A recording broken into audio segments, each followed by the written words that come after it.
Hey, hey, hey, bienvenue au podcast de la semaine! Qu'est-ce que tu regardes? Épisode 199. 199, j'adore ce nombre-là, Ben. Oui, c'est un... Ouais, oui. C'est Oui. notre. C'est le dernier nombre de la centaine, quand même le fun. C'est vrai, on passe à un autre Un siècle autre après. cycle, C'est vrai. c'est vrai. Pour moi, petite semaine, mais avec un Ouais, j'ai vu cinéaste ça. que...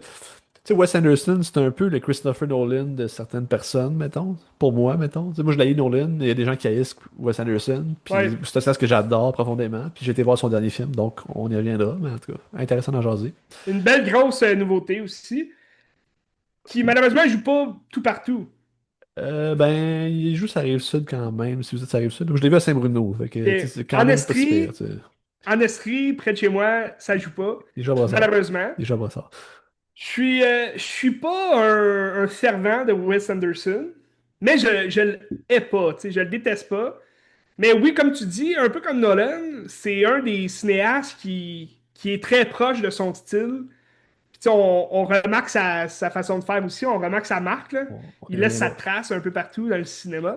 On y Mais je reviendra. pense que c'est peut-être pour ça aussi, comme tu dis, il y en a des haters qui arrivent. Puis moi, je déteste Nolan, comme Benz. On n'aimera pas si fort, mais, mais c'est sûr que tous ces films, oui, ils vont revenir un peu au même parce qu'ils il réutilise sa marque de commerce, tu sais, son style. Fait que Ouais, c'est sûr que si t'aimes pas un de ses films, t'aimeras pas toute sa filmographie. Puis je pense que Wes Anderson, c'est un peu ça aussi, hein.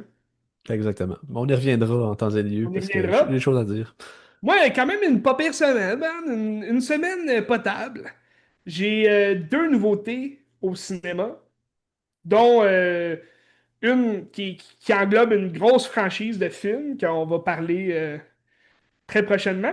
Puis j'ai un petit bloc pour toi d'animal sauvage, Ben. Hmm. Les monstres des mers. Un monstre marin, en fait, les requins. Donc, ça va être le fun de parler de requins ici, aujourd'hui.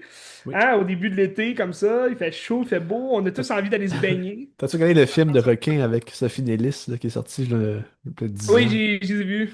Ok. Complètement plate. Ok. Mais on y reviendra, Ben. Et c'est ça, j'ai quelques films aussi sur les plateformes Crave, Prime Video. C'est intéressant d'en jaser. Puis, avant toute chose, Ben, tu connais la façon de faire, hein? Je te parle de quelques scoops qui sont sortis cette semaine. Donc, on peut commencer tout de suite avec les bandes annonces de la semaine ou du mois, en fait, là. Ça fait quand même quelques temps qui sont sortis, ces bandes annonces-là.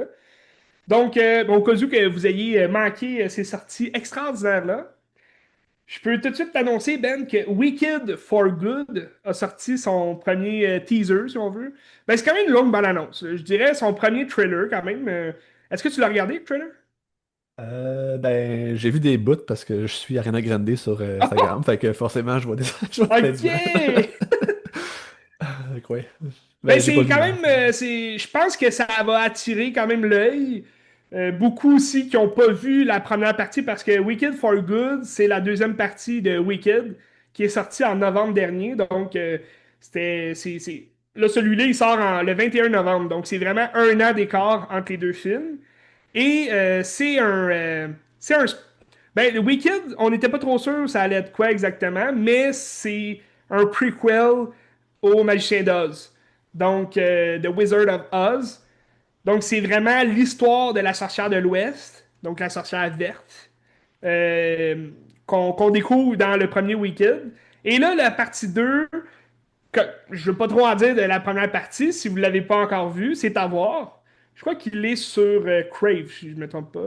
Non, je pense pas, mais il était sur Prime à un moment donné. Prime Video, ok, Ouais. c'est peut-être là que j'ai vu d'abord. C'est vrai, c'est sur Prime que je l'ai vu. Donc, si ça vous intéresse, la première partie, à la fin, ben, ça t'amène vraiment comme plus vers le film du Magicien d'Oz. Donc, ça reste à voir dans la deuxième partie, là, ce qui fait beaucoup jaser en ce moment, c'est que dans le teaser qu'on a eu, le trailer en fait, on voit, euh, on voit les personnages du Magicien d'Oz, donc Ouais. l'homme en fer, le lion, c'est quoi, le lion majestueux, quelque chose comme ça. On voit l'épouvantail et on voit Dorothée.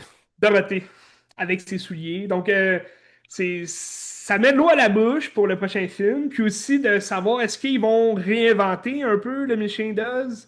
Est-ce que, tu sais, ça va finir comme ça? Puis ils vont faire un troisième film qui est vraiment Un remake, un là, ouais. recap du Mission Does, un remake ou un reboot. À suivre. Ça a l'air quand même mystérieux. Le lion, il est CGI, là, il est fait un peu bizarre, mais j'avais aimé le premier film. Je m'attendais pas à aimer ça, mais c'était quand même un film qui sent. Tu sais, qu'il y avait quand même une notoriété épique, là, si on peut dire. Il y avait des belles chansons, ça chante bien. L'histoire est quand même fabuleuse. Une histoire d'amitié, tu sais, de respect, intimidation. J'ai trouvé mon scope que j'avais dans la tête aussi. Hein? Je t'entends plus.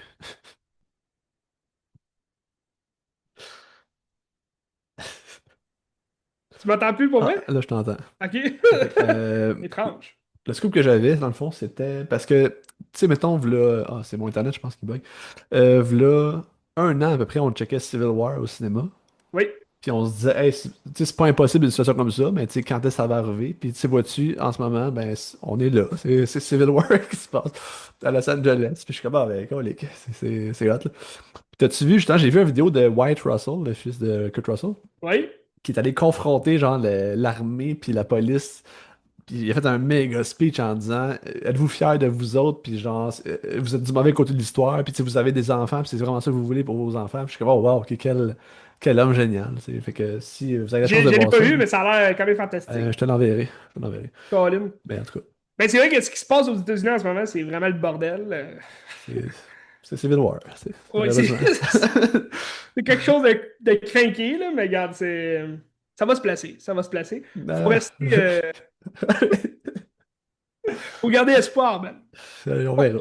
Dès l'été, il fait chaud, on garde espoir. Tout ça pour dire que.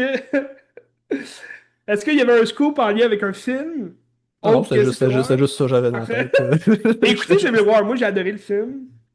Ben, dans le contexte, c'est intéressant. Fait que oui. Oui, ben dans le contexte, ça peut faire peur. Un peu comme tu sais, le film Contagion. Ouais. Pendant le COVID, tu sais, les gens capotaient sur ce film-là. Mais oui, le contexte, c'est quand même. C'est proche de la réalité. Ce qui pourrait arriver. On a eu une autre bonne annonce il y a quelques temps. En fait, ça, c'est vraiment plus un teaser parce qu'on comprend rien de l'histoire du film. On sait pas qu'est-ce que ça va jaser.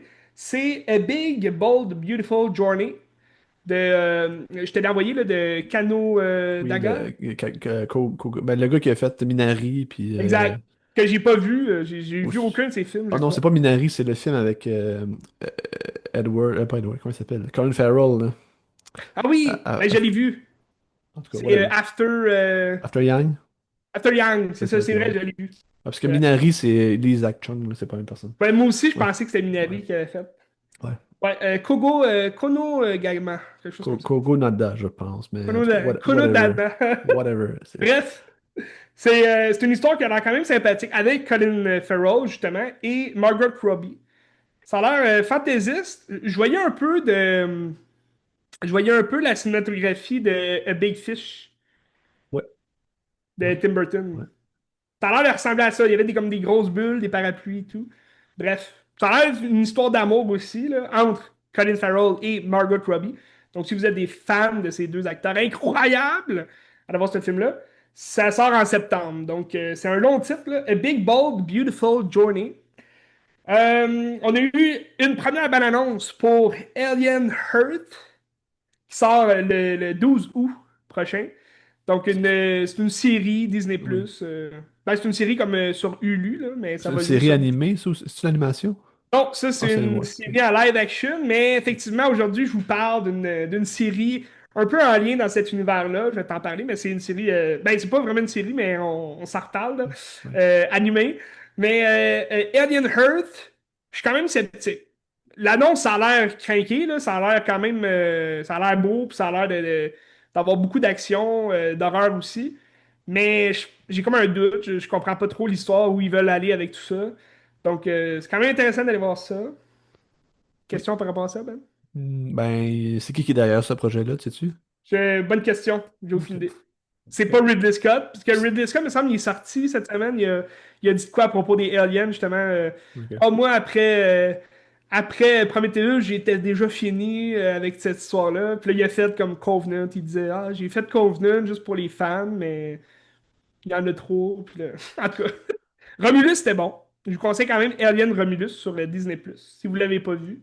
Je sais pas si Alien Heard va avoir un lien avec ça, par contre, à suivre. On a eu l'annonce tout récemment, quand même, une nouvelle annonce de Eddington qui sort le 18 Ah, juillet. ça, j'ai pas vu. Ouais. Ouais, ça, on en sait un peu plus sur l'histoire. Ça a l'air sympathique à suivre. Le 18 juillet, c'est quand même dans pas long. Ça, Dans j'ai un hâte. mois. Ça, j'ai hâte pour vrai. J'ai hâte de me Ouais. retaper un peu d'Ari Aster, là. Midsommar, ça Oh! fait longtemps, puis tout ça, ouais. Ok. Ben moi, c'est sûr que je veux voir Beau is Ouais. Afraid pour avoir un petit lien avec Ari Aster.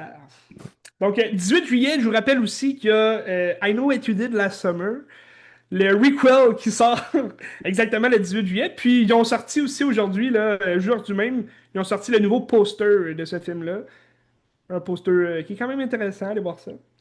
Donc, on a eu le. Ça, c'est spécial, j'ai jamais entendu parler de ce film-là. Mais on a eu le premier bande-annonce cette semaine du prochain film de Luc Besson qui s'intitule Dracula. Donc, Oui, je l'ai vu. ça semble être l'histoire de Dracula avec Christoph Waltz dans le film. Donc, qui va jouer, ben, selon l'annonce, il a l'air de jouer Van Helsing, le chasseur. Donc, hâte de voir, ça a l'air particulier. On dirait, tu sais, vraiment l'histoire de Bram Stoker, mais on va quand même plus voir au niveau médiéval, là, plus avant justement l'époque où il rencontre Van Helsing. Là. Donc, c'est quand même intéressant. Puis, c'est quand même un Dracula plus jeune qu'on va voir, c'est Caleb Landry Jones Ah oui, qui va ok. jouer Dracula. Pas un acteur très très réputé qu'on connaît, mais on va le reconnaître de visage. Là. Il a Ah non, joué dans Get ouais. Out. C'est un bon acteur, me semble, ce gars-là, là. C'est un bon acteur. Ouais. C'est un bon acteur. Et il joue dans pas mal de films, mais tu sais, des seconds rôles plus. Là, Ouais. mais, donc, pour les bandes annonces, c'était ça. Maintenant, les grosses annonces quand même de la semaine, là, t'as la franchise Décadence, donc ça, qui maintenant est entre les mains de Blumhouse. Ah, c'est une bonne nouvelle, ça, ou pas? Je sais pas si c'est une bonne nouvelle. C'est quand même Lionsgate qui va garder quelques productions là-dedans, mais c'était Lionsgate qui avait vraiment toute la franchise entre ses mains. Puis là, est rentré dans Blumhouse. Mais il y a quand même James Wan qui va comme revenir à la tête dirigeante de ça, parce que c'est lui qui a fait le premier film quand même, Ouais. là, mais je sais pas où me mettre dans tout ça, parce que Blumhouse, il me déçoit pas mal là, dans les dernières années. Ils ont pas fait grand film que j'ai aimé. Donc c'est quand même. Puis c'est tout, on dirait, c'est tout le temps de parler de la famille, d'être amis. Puis tu sais, au final, c'est comme plus des drames d'horreur que. Tu sais, c'est bien beau la psychologie horreur, là, mais. Tu sais, on dirait que ça devient tout le temps quelque chose de ah, c'est cute à la fin, puis je meurs pour l'amour, puis tout le kit. Là. Ouais. Hey, on peut-tu avoir des films d'horreur, Ben, sanglants, ni moral? Mais tu sais, Bref, Jordan Peele, il est plus avec Blumhouse, hein, ça se peut-tu? Il est rendu ailleurs, là? ça se peut. Ok. Ça se peut, je sais pas. Mais je sais que Euh, son prochain film qu'il produit, c'est In, un film de oui, footballeur oui, là, oui, oui. qui a comme des démons, je Ouais, sais pas ouais. quoi, qui courent après. Puis je pense que c'est pas Blumhouse. Même Nope, il était pas avec Blumhouse, me semble. Il était avec Monkey Paw, c'est lui, puis il était avec, en tout cas, je sais pas qui d'autre, Autre Universal? chose? Ok. Whatever. Ben, me semble. Bref. À suivre, mais je trouve ça curieux quand même. Décadence qui est rendu dans Blumhouse. Parce qu'en aussi, tu sais, ils vont comme tout reniper. Tu sais, on avait eu un Décadence 10 qui faisait vraiment comme Ben, c'était comme un prequel. Là. Donc, c'était qu'est-ce qui est devenu John Kramer quand il a eu Ouais. son cancer et tout.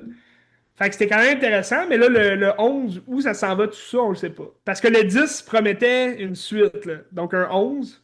Mais en tout cas, c'est rendu un peu n'importe où, là, tout ça. Moi, je vous conseille d'écouter les trois premiers, là. Après ça, ça devient un peu n'importe quoi. Bref. On a eu une première image de Ready or Not 2 qui sort le 10 avril 2026. Donc, c'est en tournage présentement. Je sais que tu n'as pas aimé le premier, Ben. Le deuxième, il y a quand même des grands acteurs, tu sais, comme on parlait. Elijah Wood qui revient. T'as Sarah Michelle Gellar aussi qui va jouer dans le film. Quand même très intéressant, je suis curieux de voir ça.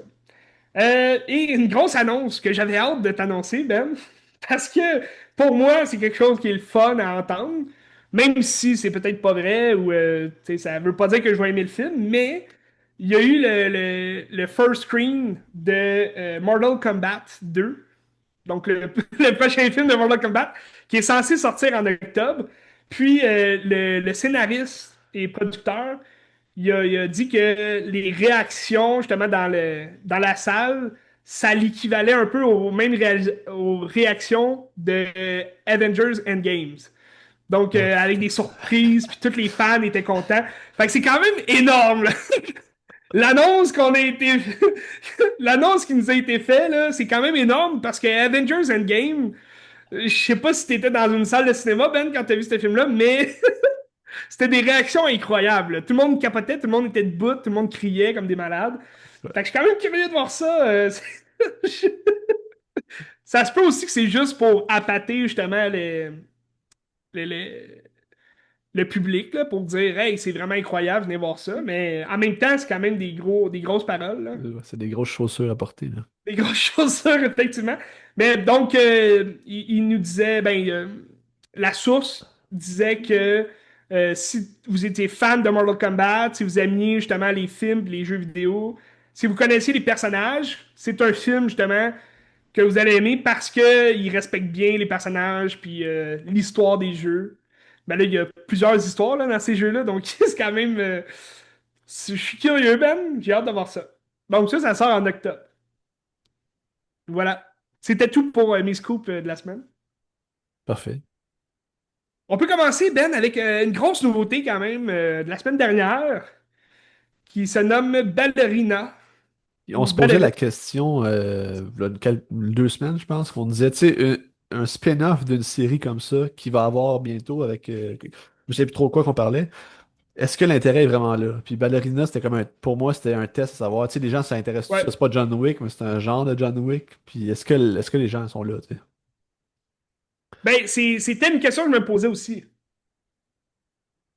Puis dans le fond, c'est une question qui se pose, puis t'as pas de réponse tant que t'as pas vu le film. Puis je pense que c'est propre à chacun. Moi, j'ai aimé Ballerina. C'est un gros film d'action, c'est un bon film d'action. Ça réinvente rien.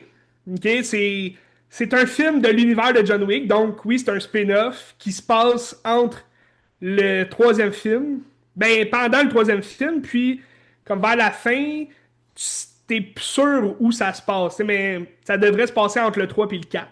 Donc, c'est quand même sur plusieurs années. C'est l'histoire de Anna de Armas qui va jouer la, comme une nouvelle ballerine, si tu veux. Elle a perdu son père. Donc, c'est une question de vengeance encore. C'est pas un chien qu'elle perd, mais c'est son père qui va se faire tuer par un groupe de vilains. Puis, elle va être prise en main par l'organisation, justement, où John Wick a grandi. Donc, l'organisation qu'on apprend à connaître dans le troisième Ah, John Wick. les gens, les Russes un peu, ou je sais pas trop, là. Exact. Ouais, ok. Donc, c'est russe, puis c'est Angelica Houston qui joue la mère, si tu veux, de tout ce clan-là. Donc, c'est la directrice. Puis, c'est elle aussi qui fait en sorte que les filles fassent du ballet. Puis, mais eux, ils se font nommer. Il y a un terme comme quoi ils sont des protecteurs, entre guillemets. Donc, c'est pas nécessairement des tueurs à gages, mais sont quand même entraînés à tuer, là, à faire des missions aussi. Mais ils ont un terme pour les désigner comme des protecteurs. Donc, si ta mission, c'est de me protéger moi, ben eux sont entraînés pour, coûte que coûte, toujours protéger le colis, si tu veux, puis l'amener à bon terme. Puis ça, c'est quelque chose que on découvre de plus en plus dans l'univers justement de John Wick. Tu sais, John Wick, moi, ce que je trouvais intéressant, parce que j'ai quand même réécouté tous les films de John Wick avant de le voir ça, sauf le 4. J'ai pas réécouté le 4, mais j'ai écouté les trois premiers John Wick. Puis, ce qui est vraiment intéressant dans cette franchise-là, je trouve, c'est justement de film en film, plus tu t'avances dans le fond avec le personnage, dans son histoire, qui se dégringole de plus en plus, là, puis plus tu découvres justement cet univers-là, des tueurs à gages, puis le, le, le, le, le- le Continental, qui est comme l'espèce d'hôtel où ils peuvent se réfugier, puis c'est interdit de tuer là-dedans, sinon tu crèves, là. Fait que, tu sais, tous ces codes-là, justement, de cet univers-là, des tueurs, puis des gangs des gangs, justement, des tribus qui tuent ensemble, des trucs comme ça. Ben, c'est le fun parce que plus tu avances de film en film, puis plus tu découvres. Puis, tu sais, dans le 4 on découvre encore plus la table haute qui est les dirigeants, justement, de cet univers-là. Donc, je trouve ça très intéressant. Puis, rendu dans le troisième John Wick, ben là, c'est comme le summum, si tu veux. On pensait que ça allait finir là parce que, tu sais, trois films, tu finis une trilogie. Finalement, ça continue avec un quatrième John Wick, mais dans le troisième film de John Wick, tu sais, il s'en va jusqu'au grand chef de la table haute qui se passe dans un autre pays complètement. Fait que, tu sais, on voyage, on s'en va ailleurs, il est rendu dans le désert, tu sais, il faut quasiment qu'il crève, il faut qu'on le trouve pour qu'il, lui, il puisse parler aux dirigeants de la table haute. Donc, comment comment l'histoire est construite, puis comment c'est relié, les éléments qu'on nous propose à l'écran. Je trouve ça quand même fantastique comme franchise. Là. C'est vraiment une belle franchise, je trouve, qu'ils ont parti. Donc, de faire un spin-off dans cet univers-là, je trouve que c'est la meilleure des idées parce que c'est un univers qui pourrait encore grandir, tu sais, de plus en plus, puis qu'on pourrait en apprendre davantage surtout. Est-ce que ça vaut la peine de faire 10 000 films avec John Wick? Peut-être que non. Tu vois, en ce moment, c'est Chad Stahelski qui a C'est fait celui qui. les. As-tu réalisé Ballerina aussi? C'est pas lui qui réalise Ok. Ballerina, c'est lui qui produit Ok. Ballerina, parce que c'est quand même son univers que lui-même a construit, là, mais tu sais, c'est lui qui a fait les quatre premiers John Wick. Puis justement, récemment, à cause aussi du fait que Ballerina, c'est quand même un succès en ce moment, ben, il a avoué qu'il était encore en train de réfléchir à comment il pourrait ramener John Wick. Sans vouloir spoiler le quatrième John Wick, là. Il se passe de quoi à la fin du quatrième John Wick que tu te dis c'est impossible qu'il y en ait d'autres, tu sais, avec Keanu Reeves. Donc, c'est quand même. Tu sais, tu t'en vas faire un cinquième film, puis là, tu dois inclure John Wick, donc c'est quand même bizarre, là. Mais la façon dont ils ont vendu Ballerina, ils l'ont vendu en déjà dévoilant que John Wick allait apparaître. Donc ça aussi, je pense que c'est curieux pour les fans de l'univers de John Wick, tu sais, qui se disent, ah ben là, c'est juste un John Wick fille, fait que ça vaut pas la peine, ils veulent juste tu sais, faire une fille en John Wick. Mais je trouve que ça marche beaucoup plus que si, admettons, il commençait à faire un James Bond avec une fille, tu sais. Je trouve qu'il n'y aurait aucun lien là-dedans. Mais là, dans l'univers de John Wick, tu le sais qu'il y a des femmes tueurs à gages. Fait que c'est le concept qui est quand même très intéressant. Puis là, en vendant le film Ballerine, ben, t'inclus John Wick là-dedans. Parce que c'est un prequel avant le gros événement qui se passe dans le quatrième film. Donc, tu sais, il peut apparaître John Wick. Là où c'est sensible, c'est que c'est le fun de le voir apparaître, même tu vas le voir se battre, là, John Wick, sans trop en dire. Ils vont se battre. Puis, ben, John Wick, c'est sûr qu'il y a des éléments qui te font dire c'est à quel moment dans son histoire à lui que tu le vois faire ça. Mais entre le 3 et le 4, il est quand même, tu sais, il est quand même dans une espèce de grosse chasse à l'homme, là. Fait que je me demande quand même où est-ce qu'il a trouvé le temps d'aller faire ça, cette petite apparition-là. Tu te retrouves dans un autre pays complètement, ils sont dans un petit village, puis c'est super clean. Là. Ballerina, il y a vraiment des beaux plans, puis tout ce qui est écœurant dans l'univers de John Wick, ben tu l'as dans ce film-là, puis c'est juste de la grosse bataille, c'est juste de la grosse action. Fait que oui, elle a une histoire assez déjà vue, là. Tu sais, c'est une vengeance pour venger la mort de son père, mais tu t'en fous un peu rendu là parce que ce que tu veux quand tu regardes un John Wick, c'est de voir les cascades, les chorégraphies de combat, puis justement l'extrême de toutes les armes, puis les coups de couteau qu'elle peut donner. Puis... Ben, c'est ce que je me dis aussi, c'est que tu sais, John Wick, l'histoire, c'est toujours banal, too much, puis c'est pas nécessairement super intéressant, sauf que à chaque film, ça repousse la limite de où est-ce que tu peux faire tes cascades. Fait que Ouais. jusqu'où que ça peut se rendre pour que ça soit pas redondant puis plus intéressant. Parce que tu sais, les cascades du 4 c'est malade mental. Là, tu sais, c'est dur à Ouais. battre là, pour vrai. Là. La scène où Mais est-ce qu'il a pour shooté vrai, de haut, c'est fou. Là. Tu sais, comment tu fais tu ça? sais, Là, tu sais? pour vrai, le 4, moi, c'est mon préféré de toute la franchise. À cause, justement, que ça devient épique, là. Tu sais, les cascades qu'il fait, puis juste l'histoire aussi. Oui, l'histoire est redondante. Ça va tout le temps être John Wick qui se fait poursuivre, qui se bat, mais ça sert quand même à amener le personnage au niveau du culte. Tu sais, John McClane, pourquoi il est Ouais. aussi réputé dans l'univers du film d'action? C'est parce que il y a eu beaucoup de films sur lui, puis il a toujours survécu à des grands, des grandes choses, des grandes attaques terroristes, des grandes scènes d'action. Puis là, tu t'amènes un John Wick qui, lui aussi, va vivre des situations assez rough, puis incroyables, là, on va se le dire. Impossible de survivre après tout ce qu'il fait, mais, mais ça rend le personnage au niveau du culte, tu sais. Puis, ben, Ballerine, ce qui est le fun, c'est que oui, il va avoir un même procédé de réalisation dans les chorégraphies des cascades, mais t'amènes le niveau quand même ailleurs parce qu'elle a ses propres techniques à elle. Ok. Tu sais, John Wick, il a ses techniques. Deux balles dans le torse, une dans la tête. Tu sais, ça, on l'apprend dès le premier film, OK? C'est... Tu sais, il économise pas ses balles. John Wick, il tire, tu sais, pour tuer. OK? Deux balles dans le torse, une dans la tête. Elle a plus un niveau de combat tu sais, plus faible quand même de John Wick, mais elle va avoir ses techniques pour tuer. Tu sais. Elle va être plus, si tu veux, elle va être plus sanglante, là. Elle va être plus sauvage. Mais elle le fait aussi pour survivre. Tu vois que elle a des motivations plus de vengeance que John Wick, lui, oui, il voulait se venger dans le premier film, mais là, après ça, c'est plus comme de la protection. Tu sais, il essaie de survivre, fait qu'il a pas le choix de se battre. Donc, c'est quand même intéressant où on nous amène. Il y a quand même des scènes aussi dans Ballerina qui vont devenir cultes dans cet univers-là, là. Dont une scène, une chorégraphie avec des patins à glace, de patinage artistique. Puis il y a une grosse scène qui fait beaucoup jaser, c'est une guerre de pistolets à des trucs à feu, là, de flammes. Des Ouais. flamme throwers, là, quelque chose comme ça. Des lance-flammes. Des lance-flammes, oui. Donc, c'est quand même, ça devient épique, tu sais, à ce moment-là. Mais est-ce que ça vient bâtir quelque chose de nouveau qu'on n'a jamais vu avant? Non, tu sais. Si t'as pas aimé John Wick, t'aimeras pas ce film-là, tu sais. À moins que c'est parce que t'es une fille, puis là, ben, c'est une fille qui se bat, fait que c'est le fun. Ça aussi, mais comme il y a des gars qui vont dire, moi non, une fille qui se bat, ça se peut pas, fait que je veux pas être- Mais ça reste que c'est un très bon film. Puis je pense que, tu sais, le réalisateur, c'est Len Wiseman. C'est Ok. son cinquième long métrage.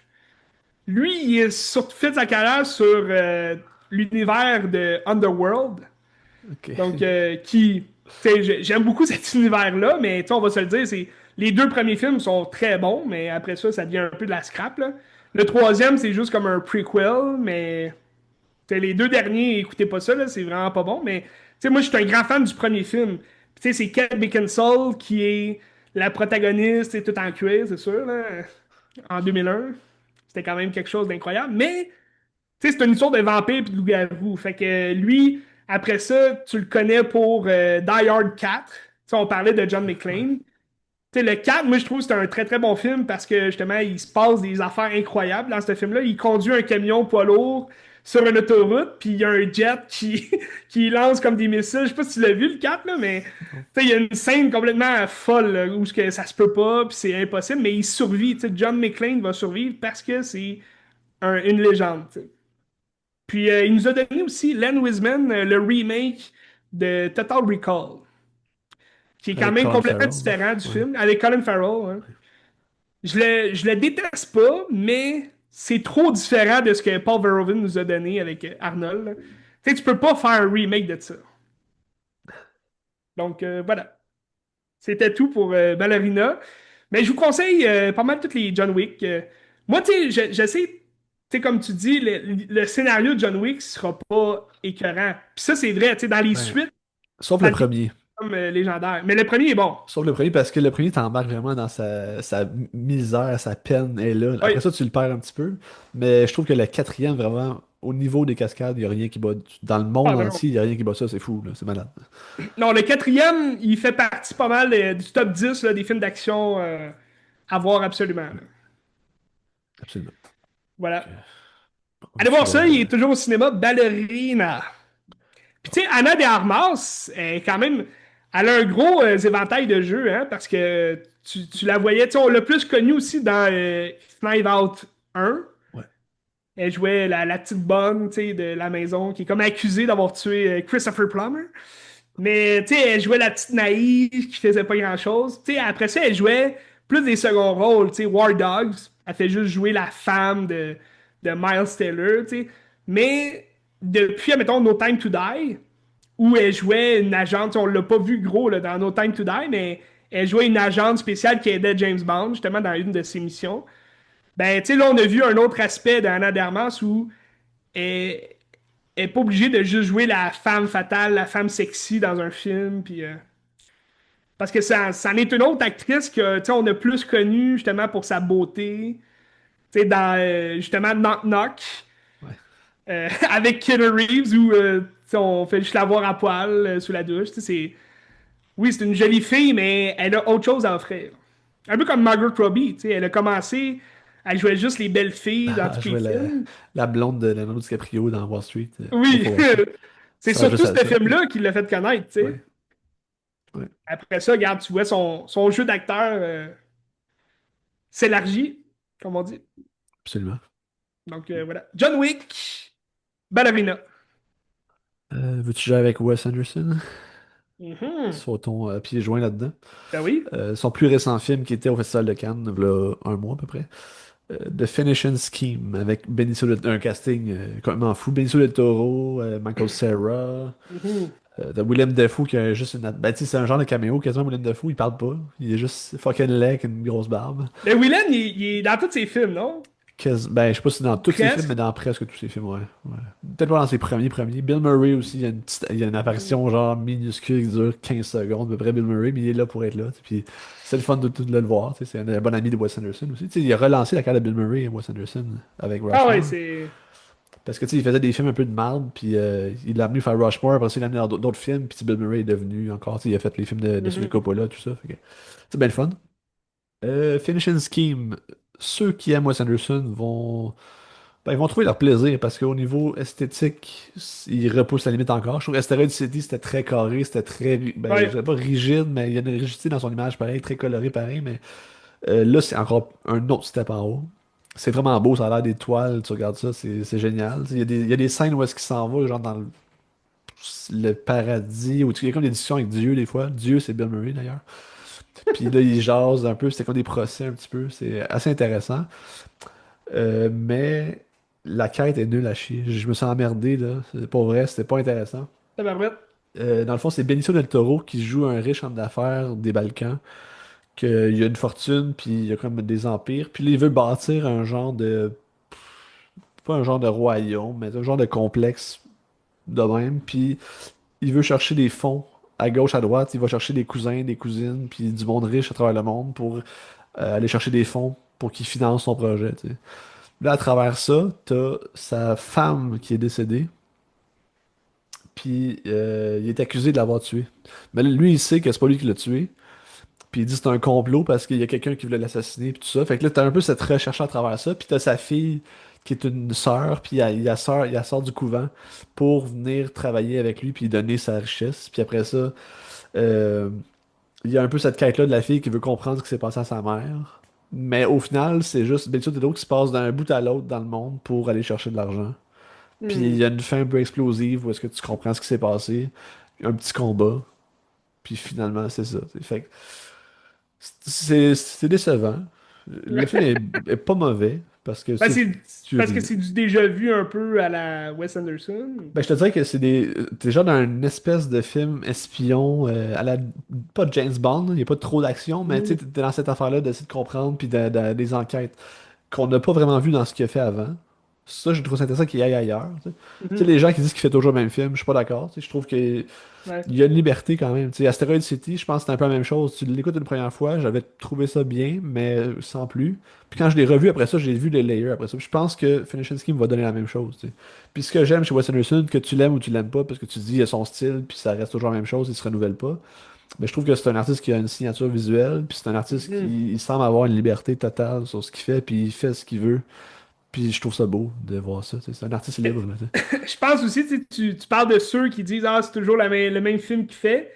Je pense eux aussi, tu sais, peut-être qu'ils regardent pas non plus ses films, mais c'est surtout dans l'esthétisme. Ils vont Ouais. dire ah, mais ça ressemble complètement à l'autre, donc tu sais, c'est la même chose qu'ils font.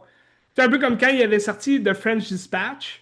Ouais. Ça ressemblait beaucoup à Grand Budapest Hotel dans l'esthétisme, tu sais, dans les Ben, petits tableaux des ça personnes. aussi. Ça aussi. Ça ressemble beaucoup à ça. Puis t'as beaucoup, tu sais, vu que tu voyages dans le monde, t'as plusieurs, je vais dire, tableaux de même aussi. Puis ça me rappelle, tu sais, il y a des scènes qui rappellent beaucoup Grand Budapest Hotel, mais il y a des scènes vraiment géniales où est-ce qu'il est en avion, puis il se fait attaquer par l'autre avion. Puis je suis comme, oh wow, ok, on n'a pas vu ça ailleurs de Wes Anderson. Puis je trouvais ça le fun d'aller dans les scènes d'action un petit peu. Mhm. Puis c'était très bien fait. Puis tu sais, ça commence avec son genre de valet qui se fait juste exploser en moitié du corps parce qu'il y a une bombe qui arrive sur lui. Je suis comme, ah, que c'est violent. Puis il me semble que ces films avant n'étaient pas aussi violents que ça. Puis il s'en va ailleurs. Parce Puis que, tu sais, je pense c'est le fun. le seul, en tout cas, de ceux que j'ai vus, là, je pense qu'il y en a peut-être deux que j'ai pas vu de lui. Un de ses premiers, le Bottle Rocket, puis C'est son premier, ouais. il y en a un autre que j'ai pas vu, il me semble. Mais, tu sais, admettons, on parle de genre, de film de genre qu'il a fait. The Grand Budapest Hotel, c'est peut-être celui qui ressemblait plus à un film d'action.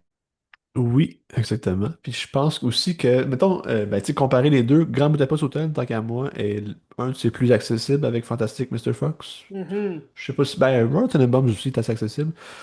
Puis je trouve qu'il y a tendance de plus en plus à aller vers des films où est-ce que tu te casses la tête, ce qui est pas de mauvaise chose. C'est des films un peu avec des histoires moins structurées peut-être, mais qui ont plus de substance avec à plusieurs écoutes, j'ai l'impression. Hmm. Mais en tout cas. Puis je trouve que Finishing Scheme, pour moi, est sur le même niveau que The World Aquatic. Steve Zissou, Oui. ouais, World Aquatic. Whatever, je me rappelle plus. Life Aquatic. Life Aquatic de Steve Zissou. Life C'est Aquatique, ça. l'histoire de. L'as-tu vu, ça? Oui, je l'ai vu. Est-ce que t'as aimé ça? C'est correct. Tant plus. Je l'avais vu plus jeune, parce qu'il est sorti quoi en 2002, celui-là? 4, je 2004. pense. Je pense, ouais. 2004. Je l'avais vu plus jeune, j'avais pas aimé ça, parce que, étant Ben, jeune, tu sais. Mais la vie aquatique, c'est le fun, mais c'est ça, je trouve c'est l'histoire est moins plate. comme. L'histoire est plate. Ouais, c'est moins comme une histoire d'enfant aussi, là. Fait Ouais. que. Ben, c'est comme la vengeance aussi. C'est assez rough, pareil, Ouais. pour le visuel qui nous amène. Quand Mais tu tu sais, y penses, visuel. ouais. Tu sais, les costumes, les trucs, c'est tout iconique, mais je trouve que l'histoire était comme longue, puis tu t'emmerdes. Puis je trouve Finishing Scheme est à peu près dans ce créneau-là. Puis pour moi, c'est Ok. un des pires films de Wes Anderson. Wow, C'est un, ok. de ses pires. Peut-être que ça va monter avec le temps, là, mais c'est un de ses pires films c'est ça. Ok. Puis tu Moi, l'as mon dit, préf, ça reste Darling, Darjeeling Darling Limited, je l'ai Limited. écouté en plus cette semaine. C'est vrai Oui, que c'est c'est bon. bon, hein. C'est Moi, vrai que j'aime c'est ça. bon. C'est un film qui est plus low-key aussi. Je trouve qu'il y a moins sa touche visuelle qu'on trouve C'est vrai. avant puis après. Mais c'est le fun, c'est différent. Ouais. Justement, si les gens disent qu'ils se renouvellent jamais, mais regardez Darjeeling Limited, puis on trouve une autre sensibilité aussi. Je trouve que Mhm. c'est pas la même chose. Il y a plusieurs films de Wes Anderson sur Disney+. Si jamais Mhm. vous avez Disney+, Ouais, pas mal tous ces absolument. derniers se trouvent là. Puis c'est premier aussi. Rotten Tomatoes, il est là-dessus. Mhm. Ben, Bottle Rocket, il est Life pas. Aquatique est là-dessus Ouais, aussi. ouais. Il y a peut-être juste son premier Bottle Rocket qui est quand même difficile à trouver. Peut-être sur YouTube. J'ai pas vérifié sur YouTube. Je pourrais pas te dire. Tu vois, je l'ai en DVD. Ils l'ont sorti en Criterion, ce film-là. Ah ouais. Mais je pense pas qu'il est sur le channel Criterion. Faudrait regarder. Ben, tu sais, tu sais quoi, je vais aller voir. Je vais aller voir. Sinon, sur Netflix, je sais qu'il y a aussi des courts-métrages de Wes Anderson. Ben, Hôtel Chevalier, qui est un court-métrage qui se passe avant Darjeeling Ouais. Limited, moi je l'adore, celui-là. Je trouve que c'est un Ah, il est court-métrage bon. parfait, là. C'est C'est bon. c'est vraiment bon. Mais je Euh, parlais plus, tu sais, des derniers courts-métrages là, avec Benedict Cumberbatch. oui, ça c'est sur Netflix. C'est Netflix qui ont produit ça. Sur Netflix, ok, ouais, c'est ça. Mais justement, je trouvais qu'il y avait des airs de ça dans Ah, le nouveau. Puis c'est ça qui me Moi, j'ai détesté ce court-métrage-là. J'ai trouvé ça hum, épouvantable parce que c'était un homme qui te parle, ben, un homme ou une femme qui va te parler à la caméra tout le temps. Puis je te c'est pas ça du cinéma. Du cinéma, c'est que tu me le montres, arrête de me parler, arrête de me ouais. déblatérer ça devant mes yeux. Tu sais. Puis il y avait un petit peu cette vibe-là dans Finishing Scheme. C'est très verbeux. Puis c'est ça qui me déplaît un petit peu. Mais écoute, euh, c'est correct. Ça reste un casting incroyable. Ben oui, ça a l'air de fun, ça a l'air d'un trip de famille aussi parce que tu sais, les Ouais. gens sont là parce que ça leur tente. Là. Si tu fais 15 secondes Tu dans un sais, en film, plus, ça te tente. Là. Benicio del Toro, il avait joué dans French Dispatch Ouais, de Wes Anderson. ouais. Ah, ça, il y a un bon rôle là-dedans, le genre de peintre fou. Là. Oui. Ouais, ouais, Un prisonnier qui peint du nu, là. ouais. C'était drôle. Mais Bottle Rocket, il est pas disponible. Il est disponible en Ok. location, mettons, sur Apple ou des affaires comme ça, mais il est pas Hum. sur un streaming, Faut payer. malheureusement. Il faut payer. Faut payer pour Mais être heureux. checker sur Amazon, des fois, il est pas très cher. Moi, ça m'a coûté comme 5$ pour Ok. l'avoir en DVD. Là. Fait que surveillez ça. Là. Pas pire. Pas Ouais. super. Ben, Colin, allez voir ça. Du Wes Anderson. Toujours plaisant. Oui, à mais tu sais, découvrir. c'est pas pour tout le monde, je te dirais celui-là, Non, mais si vous aimez ça, allez-y. Puis sinon, ben, découvrez ces autres films. C'est un cinéaste iconique. Tu sais, il y a peu de cinéastes dans la vie qu'on reconnaît de même, tu sais, de ouais. cette stature-là. Tu sais, t'as les Nolan, t'as Denis Villeneuve, Spielberg, mais tu sais, à part ça, il y en a très peu qui ont une signature aussi forte que ça. Même qu'il n'y en a pas vraiment pas. Fait que, intéressant. Il y a son style. Ouais, Il y a son style, ça, c'est sûr. intéressant. Fait que, Très intéressant. à surveiller. Très certainement. Ben, en parlant de Disney+, je peux aller tout de suite avec cette petite nouveauté-là qui est sortie vendredi dernier, donc le 6 juin. Oui. Sortait sur Disney+. Je croyais que c'était une série animée. Finalement, c'est un film d'1h25, OK. mais sous forme de petits chapitres. Donc, je m'explique, là. C'est Predator, Killer of the Killers. Je pense que c'est juste Killer of Killers. Il n'y a pas de "de". Donc, le tueur des tueurs. Et c'est dans l'univers du Predator. Donc, on parlait de Alien Earth qui arrive avec une série live action en août sur Disney+. Là, ici, c'est Dan Trachtenberg qui nous a donné Prey, sorti en 2022, si je ne me trompe pas, 2021-2022, que j'ai détesté. OK? Puis, je vous en avais parlé, les raisons pour. Mais là, il nous arrive avec Killer of Killers, qui est un animé euh, d'une- dans l'univers du Predator. Donc, c'est comme une histoire vraiment inventée, mais qui ressemble un peu à du Tale of Jedi. OK. Donc, Tales of Jedi, où très dernièrement, je t'ai parlé de la nouvelle saison qui est sortie, Tale of the Underworld. Mais ça ressemble en termes de visuel ou en termes de manière de raconter? En termes de visuel, ça se ressemble, puis de raconter aussi. Je m'explique, OK. c'est un film d'1h25, mais séparé en 4 chapitres. Donc, tu as un chapitre où tu vas vivre comme une histoire du temps des Vikings. Donc, ils sont comme 700 ans après Jésus-Christ. Puis, tu suis une chef Valkyrie avec son fils puis sa tribu qui vont aller chasser un autre tribu viking. Puis là, t'as un prédateur qui est vraiment immense, qui va sortir puis qui va tuer tous ceux qui ont, tu sais, la tribu qui a tué l'autre tribu. Ben là, lui, il voit ça comme des champions humain. Donc là, lui, il va. Tu sais, le prédateur en tant que tel, là, il va vouloir chasser. Donc lui, c'est un sport pour lui. Fait que il va chasser les meilleurs chasseurs de la Terre. Après cette. Tu sais, puis là, bon, je veux pas trop en dire, mais il se passe de quoi, puis on coupe à une autre histoire. Fait que là, c'est un autre chapitre. On se retrouve en 1600 quelque chose. Puis t'es au Japon. Puis là, c'est comme une guerre entre deux frères, deux amis proches, là, qui sont comme des frères qui vont se battre au sabre. Puis là, t'as un prédateur qui arrive. Donc là, les deux se battent contre le prédateur. Une autre histoire, tu te retrouves durant la Deuxième Guerre mondiale. Puis là, c'est un latino qui, lui, son rêve, c'est de piloter un avion de chasse. Donc là, il est juste comme refilé au garage. Donc, c'est comme un mécanicien durant la Deuxième Guerre mondiale. Un peu style Pearl Harbor, là. Tu sais, il est sur un gros navire porteur, là. Donc là, lui, il va finalement prendre un avion, puis là, il va se battre contre un prédateur dans son vaisseau. Fait que là, c'est comme un autre style de combat. Puis au final, ben là, tous ces gens-là, ils vont se retrouver quand même à la même place. Donc là, tu découvres un peu comment ça se fait qu'une Viking va se retrouver avec un Japonais, qui va se retrouver avec un Mexicain de la Deuxième Guerre mondiale. Donc, c'est quand même intéressant. Ça nous transporte un peu dans un monde plus multiverse du Predator. Donc, ça, j'ai aimé. Puis, j'ai aimé beaucoup l'animation. L'animation est vraiment cool. Vraiment une belle animation. Plus, je dirais même plus que Tales of the Jedi, mettons, là. Tu sais, c'est un autre style d'animation, mais ça a des reflets un peu des animes japonais. Puis, en même temps, c'est sanglant. Tu sais, c'est violent, comme un prédateur doit être violent. Puis, moi, j'ai aimé le style qu'ils ont donné aux Predators aussi. Puis, c'était la grosse question que je me disais. C'est le même réalisateur que Prey.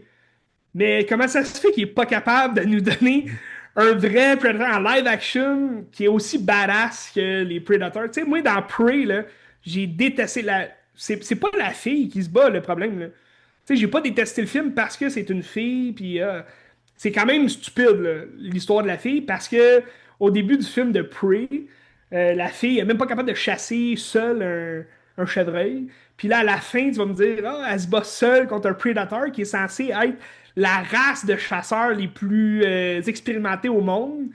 Puis tu sais, là, Prey, on se retrouve en 1700 quelque chose. Donc, c'est après toutes ces histoires-là qu'on voit en animé, là. Ouais. Donc, tu sais, ils ont du vécu, là. Tu vois que le backstory des prédateurs, c'est énorme. Puis c'est des chasseurs, ils sont expérimentés là-dedans. Donc, tu sais, moi, je trouve Prey, c'est un peu tiré par les cheveux dans le fait qu'ils ont juste mis un prédateur vraiment stupide, puis tu sais, il est laid, il y a même pas de grosses armes avec lui. C'est vraiment stupide comment c'est fait. Donc j'ai détesté Prey pour ça. Mais Amber Midhunter est vraiment bonne dans le film, là. Elle fait vraiment une belle job. C'est juste, je trouve, ça concorde pas les histoires dans ce film-là. Puis, là, avec cet animé-là, ça nous fait quand même un lien avec Prey. Donc, est-ce qu'il va y avoir une suite, tu sais, un autre film animé, où tu vas avoir la suite de Prey, possiblement, même si ça serait, tu sais, c'est une façon un peu de continuer l'histoire, justement, de la fille qui se bat dans Prey, dans une autre époque, tu sais, avec des prédateurs. Donc, c'est quand même intéressant tout ça. Puis, ça fait aussi un peu un prequel au prochain film du Predator, qui est aussi réalisé par Dan Trachtenberg, donc qui s'appelle Predator Badland. On a eu déjà les premières images, là, qui sort, censé sortir en octobre, si je ne me trompe pas, septembre-octobre. Sort ça Puis, en salle, ça, ou ça sort juste sur Disney+. non, c'est ça, ça va sortir en salle, Ok. de ce que j'en ai cru comprendre, là. Tu sais, Prey, c'était pendant le COVID, donc Ouais. c'est pour ça, je pense qu'ils l'ont sorti en salle pendant un petit bout. Quand ils ont réouvert les salles, Ok. ils ont mis Prey. Je pense pas que ça a fait une grosse affaire, là, parce que les gens l'avaient déjà vu sur Disney+. Mais c'est ça, j'espère beaucoup que Badland va quand même me réconcilier avec les live action de Predator, parce que je trouve, si c'est si c'est le cas que on rentre dans une nouvelle ère de Predator, puis que c'est Dan Trachtenberg qui nous donne cette ère-là, c'est mal parti avec Prey. Mais Killer of Killers, en animé, ça a de la gueule. Mais tu sais, donnez-nous en live action ce que vous nous donnez en animé. Tu sais, c'est simple de même, Mystique. Ok, Ben, je te regarde, là, c'est simple de même. Parce que ce qu'on a, juste dans le teaser de Badland, ce qu'on a vu des prédateurs, c'est assez cheapette, là. C'est pas tellement écœurant. Fait que, je le sais, on parle d'un ado. Il y a un nom pour les prédateurs, là, c'est des Yodja, des Yodji, quelque chose comme ça. Yaujla ou U. Donc, il y a des Yodja. Puis, tu sais, dans Killer of Killers, t'as différents styles de Yodja. Donc, t'as comme le suprême que là, la Viking, elle va appeler le, le, le Gendral, là, le Gendral, qui est comme le général, tu sais, un général viking, là, qui est comme un Ouais. démon là, sur Terre, quelque chose comme ça. Fait que c'est quand même intéressant de voir ça parce que le prédateur, là, il a comme plein de petits crânes humains là, sur son bouclier. Puis là, il est comme. C'est quand même énorme. Mais je vous le conseille, c'est le fun. Ça s'écoute bien aussi. C'est 1h25. Mais c'est pour ça que c'était quand même. Moi, je pensais que c'était une série un peu à Tales of the Jedi parce que dans l'annonce, tu voyais plusieurs chapitres tu sais, différents. Fait que là, je me disais, une viking avec un asiatique, ça marche pas, là. Bref, à suivre À suivre. sur Disney+. Sinon, je peux te parler d'un un nouveau film en salle, Ben, tout de Oui. suite. Oui, vas-y. C'est un bloc, je vais appeler ce bloc-là le bloc du requin, parce que je te parle d'un film de requin, Ben, mais qui est quand même original. Ok? Je te parle de Dangerous Animal, qui est présentement en salle, peut-être pas dans toutes les salles, moi, bizarrement, Wes Anderson ne joue pas chez nous, mais il y a ce film-là qui joue. Ben, moi aussi, C'est un film il joue à que je bel savais pas oeil, qu'il ça allait aussi. sortir en Ouais. salle. Ouais. Qu'est-ce que tu disais? Il joue à bel oeil aussi, celle-là, mais pas Wes Anderson. Fait que puis d'autres places, il joue à Wes Anderson, mais pas celle-là. C'est ça, c'est Ok. mystérieux. C'est mystérieux un peu. Ballerina joue partout, je crois. Ouais. Mais c'est un film qui a passé à la quinzaine des cinéastes à Cannes. Donc, c'est quand même le fun, passer à Cannes. Je sais pas s'il était en compétition. quinzaine des cinéastes. Je sais pas à quel Ben, point je sais pas s'il y a une compétition. Je pense qu'il y a quand même des prix, mais il y a comme des prix, hein. c'est moins prestigieux, là. C'est moins médiatisé, mettons, là. Ok. Il y a beaucoup de maisons de production là, pour ce film-là, tu sais, au début du film. Puis ça me rappelait un peu Cannes, parce qu'à Cannes, pas mal tous les films ont beaucoup de production, là. Fait que là, t'entends toutes les musiques des producteurs avant que Ouais. le film commence. Puis ce film-là, c'est un peu ça. C'est un film qui se passe en Australie. Mais il y a du Canada aussi, là, que ça a été tourné aussi au Canada, Mais mais Shudder, c'est-tu canadien? Ça se pourrait. Ça se pourrait que ce Ouais. soit canadien. Parce que c'est un film, justement, qui était produit en quelque sorte par Shudder aussi. Puis je croyais que ça allait juste sortir sur Shudder. Mais là, je pense que parce qu'il a été à Cannes, ben là, ils l'ont quand même mis en salle. Puis c'est un bon film, en fait. C'est l'histoire de Jay Courtney. Jay Courtney, qu'on connaît pour Captain Boomerang dans Suicide Squad. Il était pas là longtemps dans le Suicide Squad 2 là, de James Gunn. Mais sinon, il a joué dans beaucoup de, si on veut, des remakes, des reboots ou des requels, là, mais qui ont jamais marché, comme, comme Terminator Genesis, où il jouait justement John Connor. Là. Ben, pas le père de John Connor, là, donc pas le John Connor, mais voilà, j'oublie son nom. Bref, celui qui va coucher avec Sarah Connor pour donner naissance à John Connor. Donc, Kyle Reese, c'est ça. Donc, c'est lui qui joue Kyle Reese dans Terminator Genesis, qui était pas un très bon film de Terminator, mais qui se voulait faire une espèce de reboot de la franchise. Mais tu sais, il joue dans Divergence. Il joue un bad boy, là, un dude, un douchebag, là, si on veut, un vilain. Sinon, il a joué dans plein d'autres films, mais tu sais, des seconds rôles surtout. Donc là, c'était quand même intéressant de le voir dans un rôle d'un. C'est le rôle principal du film, mais c'est un vilain. Donc, c'est un tueur en série qui va avoir un certain plaisir à kidnapper des jeunes filles, des jeunes femmes, en fait, là, puis les lancer en pâture à des requins. Donc, lui, il va les enfermer dans son bateau. C'est assez creep là, comme film. C'est pas. Mais il n'y a rien d'extrême. Là. Tu sais, il n'y a rien de, mettons, sadique à la décadence ou Halloween. Là. Il va y avoir du sang, là, mais tu sais, c'est comme plus l'aspect genre maniaque là, qui est quand même perturbant un peu. Mais tu sais, il va les kidnapper, il va les laisser un peu dans son bateau, tu sais, niaiser là, attachés à des lits puis tout. Puis au moment venu, là, il va les droguer, puis il va les attacher sur une espèce de crochet. Tu sais, comme quand on veut un toutou là, à l'arcade, là, Ouais. une espèce de crochet comme ça. Puis là, ils sont attachés là-dessus, mais il va les envoyer dans l'eau où il est lancé du sang, puis tout, pour attirer les requins. Fait que là, lui, son plaisir, c'est de filmer ça. Puis là, il connaît toutes les sortes de requins. Fait que là, il parle à l'autre fille qui est attachée, qui oblige à regarder l'autre fille comme mourir. Fait que là, il raconte, ah, ça, c'est un requin marteau, tu vas voir, il va te bouffer ça rapidement. Puis, fait que tu sais, c'est un maniaque, là, c'est un malade mental. Puis lui, c'est son plaisir de faire ça. Donc là, bon, c'est pas long que tu comprends c'est quoi son plaisir à ce gars-là. Puis la fille qui kidnappe, qui est l'actrice principale du film, euh, elle vient de faire une rencontre avec un gars de la place, mais elle, c'est une voyageuse. Tu sais. Il spot souvent les surfeurs, touristes qui sont là. Tu sais, c'est surtout en Australie, tu sais, il y a beaucoup de voyageurs qui donnent pas de nouvelles à personne chez eux. Fait que lui, il spot ces gens-là pour justement les faire disparaître discrètement, puis personne en entend parler, tu sais, personne sait où est-ce qu'ils sont. Mais elle a fait une rencontre avec un jeune homme la veille. Puis lui, il est comme tombé éperdument amoureux d'elle. Donc là, lui, il va tout faire pour la retrouver. Donc c'est comme aussi une histoire d'amour à travers ça. Mais c'était un très bon film. Je le conseille quand même. Peut-être pas au cinéma, là. C'est peut-être pas obligatoire d'être au cinéma, mais la réalisation et tout, c'est un film de Sean Byrne qui a pas fait grand-chose. Moi, j'ai juste vu un autre film de lui qui passait à Frisson TV. Donc c'est pas un film que j'aurais vu autrement, là, mais qui est sur Shudder, je crois. Donc c'est The Devil's Candy. Un film de 2015. Je t'en avais parlé, là. C'est quand même Ouais. assez creep comme film, là. C'est une famille. Ils s'en vont. Ils achètent une maison, une vieille maison. Puis dans cette maison-là, ben, il y a comme des espèces de sataniques, là.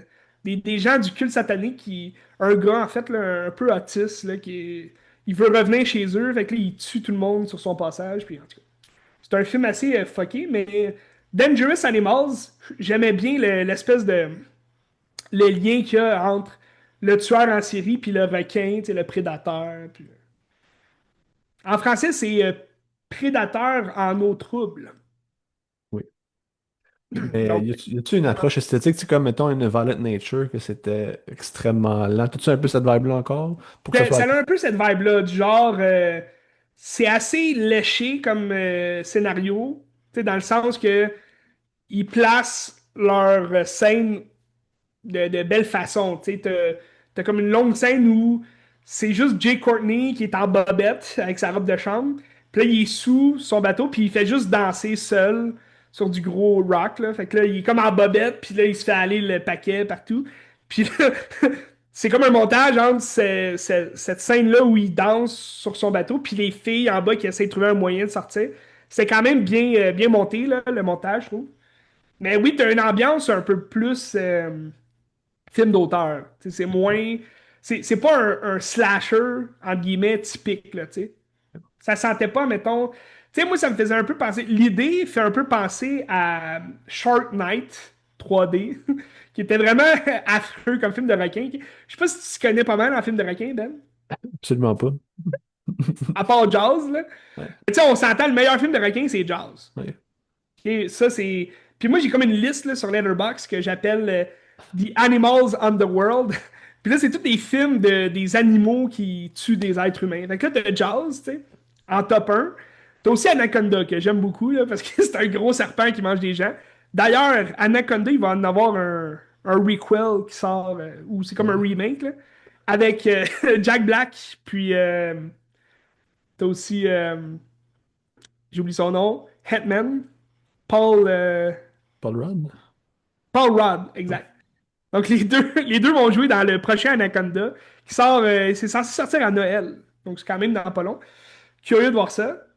Donc, Anaconda, mais t'as aussi Deep Blue Sea, que j'adore.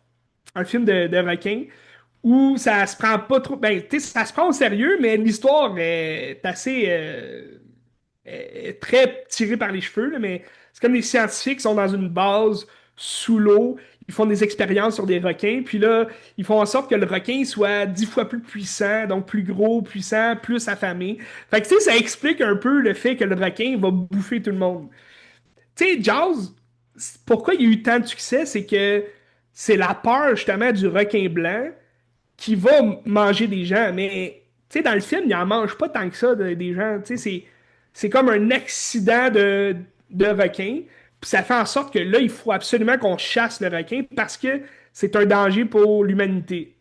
Mais dans beaucoup de films de requins, c'est juste un requin qui bouffe sans arrêt, genre des gens pour rien, là, tu sais. Donc, tu sais, t'as des films un peu comme tu parlais de Sophie Nellis qui a joué dans. C'est comme. 47 meters down, c'est ça? Ouais, c'est Ouais, ça. C'est comme des maîtres en profondeur, là. ouais. Ça, c'est un deuxième film, que le premier, c'était à chier, là. C'est deux sœurs qui descendent dans une cage pour observer les requins. Puis justement, dans Dangerous Animals, comment il fait pour appâter des touristes, c'est que il simule comme que c'est une expérience d'aller voir les requins dans une cage. Donc, tu sais, les touristes s'en viennent sur son bateau, puis là, il s'en va au large, puis là, finalement, il va tuer le gars, il va garder la fille, puis tout. Donc, tu sais, Sophie Nellis, son film, c'est une gang de filles, elles s'en vont faire de la plongée en apnée illégalement parce que leur père, il veut pas. Fait que là, ils vont descendre là-dedans, puis là, ils sont comme dans des ruines anciennes. Puis là, il y a un requin qui est là, mais c'est tellement mal fait, les requins, c'est dégueulasse. Puis, tu sais, ça a comme ni queue ni tête, là, l'histoire. C'est vraiment cave. Mais le premier, tu sais, c'était deux sœurs qui étaient piégées dans la cage sous l'eau. Fait que tu sais, t'as quand même un certain scénario ingénieux là, derrière ça, mais qui était quand même pas très bon. J'ai pas aimé le film. Mais, comme je parlais, Shark Knight 3D, c'est un film atroce, ok? Il est sorti comme en 2009-2010. Puis c'était comme les premiers films du nouveau 3D, là, tu sais, avec les lunettes noires. Ouais. Puis 2011, c'est peut-être plus 2011. Puis c'est vraiment ridicule, c'est des jeunes qui finissent l'université, puis ils s'en vont faire le party dans un lac où il y a un chalet. Mais c'est un lac d'eau douce, là, tu sais, c'est pas l'eau salée, puis les requins vont pas dans l'eau douce. Puis là, il y a des requins, mais ils sont gigantesques, tu sais, c'est des gros sticks de requins, puis il y a des morts absolument C'est impossible, là, ridicule. Puis c'est vraiment mal fait, mais dans cette histoire-là, t'as quand même une explication que c'est des truands là, du village qui vont amener les requins dans ce lac-là pour tuer. En tout cas, c'est des fanatiques de requins, là. Je me rappelle plus trop, mais c'est vraiment ridicule comme film, c'est pas bon. Tandis que là, t'as comme une histoire dans Dangerous Animals, c'est une histoire qui ressemble un peu à ça, tu sais, un freaky boy que, tu sais, lui, il y a une backstory qui va expliquer un peu au début, là. Tu sais, il s'est déjà frotté un requin, puis là, ça l'a fasciné, tu sais. Fait que cette fascination pour les requins, ben là, ça le pousse à kidnapper des jeunes femmes, puis à les regarder mourir, puis il est comme fasciné par ça. C'est une addiction. Fait que moi, j'aimais ça, ce concept-là de tueur en série. Un peu comme Patrick Bateman, tu sais, qui va voler un peu l'identité de ses victimes. Je trouve ça intéressant, tu sais. Donc, des films de requins, j'en ai regardé dernièrement, complètement pourris, Ben. Sur Netflix, t'as eu en 2024, donc c'est l'année passée, si je me trompe pas, ou 2022. Ouais, je pense que c'est plus 2022. T'as Sous la Seine qui est sorti. Ouais, La Francis. Seine Ouais, à ouais, ouais. Paris, là. Ouais, ouais, ouais, ouais. Donc, Ouais. puis là, t'as comme une espèce de gigantesque requin qui se retrouve là. Puis là, t'as une fille qui a du vécu avec des requins. Puis elle est comme traumatisée. Mais c'est complètement ridicule comme film. Ça n'a aucun. Ça n'a ni queue ni tête, là. L'histoire est complètement ridicule. Puis là, ça finit il y a de l'eau qui se retrouve partout dans Paris. En tout cas, c'est complètement mauvais. Tu sais, ça, c'est un film Netflix. Donc, non-film Netflix qui parle de requins. Je vous le déconseille. Sur Crave, tu vas avoir Black Demon, qui est un film avec Josh Lucas, qui c'est juste lui avec sa famille, s'en va en voyage au Mexique, je crois. Puis là, ils vont se faire attaquer par un gros requin. Puis, mais c'est ridicule. Tu sais, les derniers films de requins sont complètement dégueulasses. Parce que les requins, c'est tout 3D. Tu sais, il y a personne qui fait comme du requin. Tu sais, même Ouais. dans Dangerous Animals, là, il y a peut-être des vraies images de requins, tu sais, mais les requins sont beaux. Tu sais, il y a rien de. Il y a une scène où le requin il saute, puis là tu te dis, ouais, c'est pas très bien fait, mais l'histoire reste bonne, là. Mais tu sais, le pire, c'est que le plus vieux film de ça, c'est Jaws, puis c'était des requins en mécanique, là, avec des Ouais? animatroniques, puis ça reste encore probablement le plus pertinent à regarder aujourd'hui, là, tu sais. Eh oui. Tu sais, tu regardes ça, puis c'est une grosse tête de requin, là, puis quand Ouais. tu regardes le processus derrière le film, ça reste magistral, là, ça reste écœurant. Tu sais, même les acteurs le disent, tu sais, hey, moi j'ai peur là, quand je suis sur le plateau, je veux pas aller là. C'est une gigantesque tête. Mais c'est pour ça, tu sais, aujourd'hui, je sais pas pourquoi ils font ça. Puis Deep Blue Sea, une raison pourquoi j'adore ce film-là, c'est que ça aussi, c'est comme fait à la main. Tu sais, c'est le gros requin, à un moment donné, il bouffe le bras de Stellan Skarsgård, qui filme. Stellan Skarsgård, c'est un scientifique dans Tu l'as-tu déjà vu, ce film-là? Non, je pense pas. Faudrait que tu le vois, Ben. Donc là, t'as Stellan Skarsgård qui fume sa clope. Genre, à côté du requin, là, qui sont en train de. Le requin est censé être endormi. Fait que là, t'as Thomas James qui verse de l'eau dessus pour le garder mouillé. Mais là, Stellan Skarsgård, il fume sa clope, et il est là, ah, tu es joli, toi. Puis là, le requin, il se réveille, puis là, il va comme, il manger le bras, il va être comme, ah! Mais c'est tout ça, c'est pas CGI, tu sais, c'est du vrai. Il y a quand même du CGI dans le film, là, tu sais, quand il va bouffer quelqu'un. Il y a comme, c'est Michael Rappaport qui va se faire manger, puis là, tu vois juste son pied en CGI bouger, là. C'est vraiment mal fait, mais c'est un excellent film, je vous le conseille. Bref, trêve de plaisanterie. Dangerous Animals. Je le conseille quand même, c'est un très bon film. Si vous êtes des amateurs d'horreur, là. Mais tu sais, c'est un scénario à la Shudder. C'est-à-dire que on privilégie l'horreur, tu sais, le personnage maniaque, tu sais, c'est démesuré, là, c'est complètement ridicule de voir ça, mais tu sais, t'as des gros plans avec le petit signe de rec, là, quand il filme sur le visage de la fille qui crie au meurtre dans l'eau. Tu sais, c'est quand même. C'est des scènes pas faciles à regarder, je crois, là, pour quelqu'un qui n'est pas habitué à ça. Donc, c'est quand même sauvage là, comme réalisation, mais le scénario en tant que tel, il est bon. Intéressant. Puis c'est peut-être un nouveau jour pour Jay Courtney. Peut-être qu'il va revenir dans d'autres rôles incroyables. Mais il était drôle, tu sais. Il y a rien qui le fait surpasser, là, mais c'est un nouveau style de jeu qu'il donne. Parce qu'il a pas fait grand-chose plus que ça. Il jouait un vilain dans Jack Reacher. Le premier Jack Reacher avec Tom Cruise. Puis sinon, il jouait le John. On parle beaucoup de Die Hard aujourd'hui, mais il jouait le fils de John Ouais. dans A Good Day to Die Hard. Donc le dernier qui était quand même pourri, là. Mais tu vois toutes les suites qu'il fait, les reboots. Il a essayé tout, ce gars-là. Mais bon, Dangerous Animal. Voilà tout. Est-ce que tu veux que j'aille avec une série? Ben oui, vas-y donc. Ben parce que cette semaine terminait la dernière épisode de la série de Père en non, de Pierre en fille de Juliane Oui, Côté, qu'elle a scénarisé puis qu'elle joue le rôle titre elle-même, Daphné. On reprend, parce que la première saison c'était en 2022, la deuxième saison 2024, puis elle joué à la télé justement cette semaine. Fait que si vous voulez la voir, c'est disponible sur tout.tv, sur l'extra du moins. Je sais pas si elle est gratuite sur tout.tv, mais sur l'extra, ça c'est sûr. Puis on pas reprend dire. la même chose. C'est pas autobiographique, mais je pense qu'il y a beaucoup de brides qui y arrivent dans la vraie vie de Juliane aussi. La relation avec son père, parce que dans le fond, c'est une fille qui a une relation partielle avec son père. Ils habitent dans le même bloc appartement, mettons, c'est un duplex, puis ils Hmm. habitent un au de l'autre. Puis ils ont une relation très très proche, puis ouais, c'est comme des amis un peu plus que des parents. Puis on retrouve ça parce que ça, justement, Jeune Côté, quand elle était jeune, elle a perdu sa mère très jeune. Fait qu'il y a comme cette dynamique-là, je pense qu'elle a avec son père, Avec son j'imagine, qu'on père. retrouve là-dedans. Puis je trouve que tu sais, c'est une série qui est réalisée correcte, là. Ça reste de la télé qu'on retrouve à Radio-Canada comme plein d'affaires, Ouais. mais tout se joue dans les dialogues, dans les textes, que pour elle, c'est drôle. Puis si vous avez aimé de Père Poule, l'affaire de Jean-Thomas Jobin sur Mhm. YouTube, on reconnaît beaucoup la manière de parler que Juliane elle avait là-dedans. Puis tu sais, tu sens un peu la folie de Jean-Thomas aussi à travers. C'est pas absurde comme Jean-Thomas, mais le delivery est là. Puis je trouve je sais pas si c'est elle qui a amené ça à Perpool ou c'est elle qui a été influencée par Jean-Thomas Ben, tu sais, ils de cette sont un manière. couple. Sont-ils encore ensemble? Ils ont jamais été ensemble. Ils ont jamais été ensemble? C'est juste deux bons amis? C'est juste deux bons amis. En tout cas, OK. je pense. Ben, je pense peut-être qu'ils s'influencent les deux aussi là-dedans, là, je Ben crois. ça, c'est sûr, c'est sûr.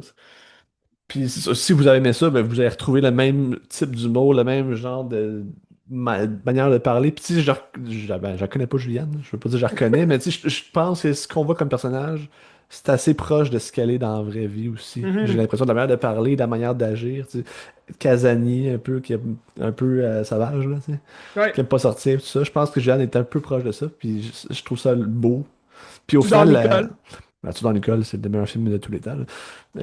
Mais puis justement, l'histoire dans cette saison-là se déroule que ben, le père qui avait des blondes, ben, il y a une fille qui revient dans sa vie parce que ça devient l'enseignante de Juliane, que puisqu'à la fin de la saison 1, elle lâche toute sa job, elle lâche toute sa vie, puis elle a comme des petits problèmes de consommation, puis Hmm. pour retourner à l'université en photographie. Puis là, quand elle retourne à l'université dans saison 2, le prof, c'est une blonde que son père avait quand il était plus jeune, puis comme elle savait pas trop, puis il y a comme toute cette dynamique-là qui rentre en compte, puis elle a rompu avec sa conjointe qui était Karel Tremblay dans saison 1. Puis il y a comme quelqu'un qui t'intéressait à elle. Puis là, c'est comme est-ce qu'elle va maturer, être prête à aller vers ça, puis tout ça. Puis la saison, c'est 8 épisodes, puis ça se déroule vers un cheminement qui t'amènera où est-ce que tu penses que ça va aller, tu sais, mais OK. c'est ça. Là, c'est toujours Patrice Robitaille aussi qui joue son père. C'est toujours Patrick Subter, qui est toujours extraordinaire, il est génial. C'est Quel bon bon, hein? comédie, quel bon comédie. C'est quand même longtemps qu'il a pas fait, tu sais, un gros film. Tu sais, il me semble il y a des années où on le voyait tout le temps dans tous les films québécois ou des séries. Ben, tu sais, il a fait que C'est comme ça que je t'aime Ouais. dans les dernières années qui était iconique. Il a joué ça, à part ça. Dans les films, je sais pas. C'est vrai que dans les films, peut-être moins familier avec son œuvre dans les films, là, mais. Ben, tu sais, son gros rôle pour vrai, c'est dans Les Invincibles, là. Je sais pas si Ouais. t'as-tu vu Les Invincibles?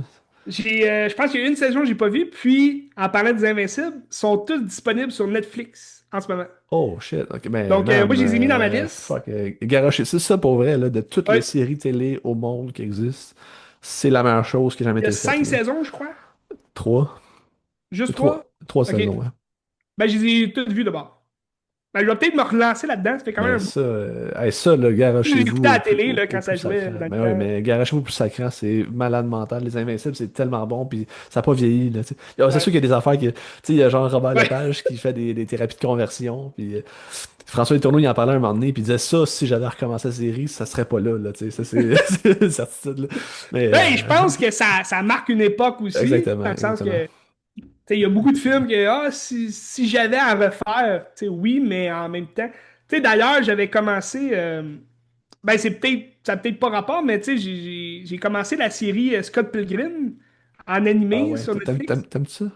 Ben, j'ai écouté, moi, le film juste avant, que j'avais beaucoup aimé puis que je connais quand même beaucoup. Mais je trouve il y a pas mal de changements que je suis comme. Tu sais, on dirait qu'ils ont comme voulu refaçonner le film à notre époque d'aujourd'hui, mais que c'est inutile parce que le premier film, tu sais, il est rendu culte, tu sais, c'est un Ouais. très bon film. Puis...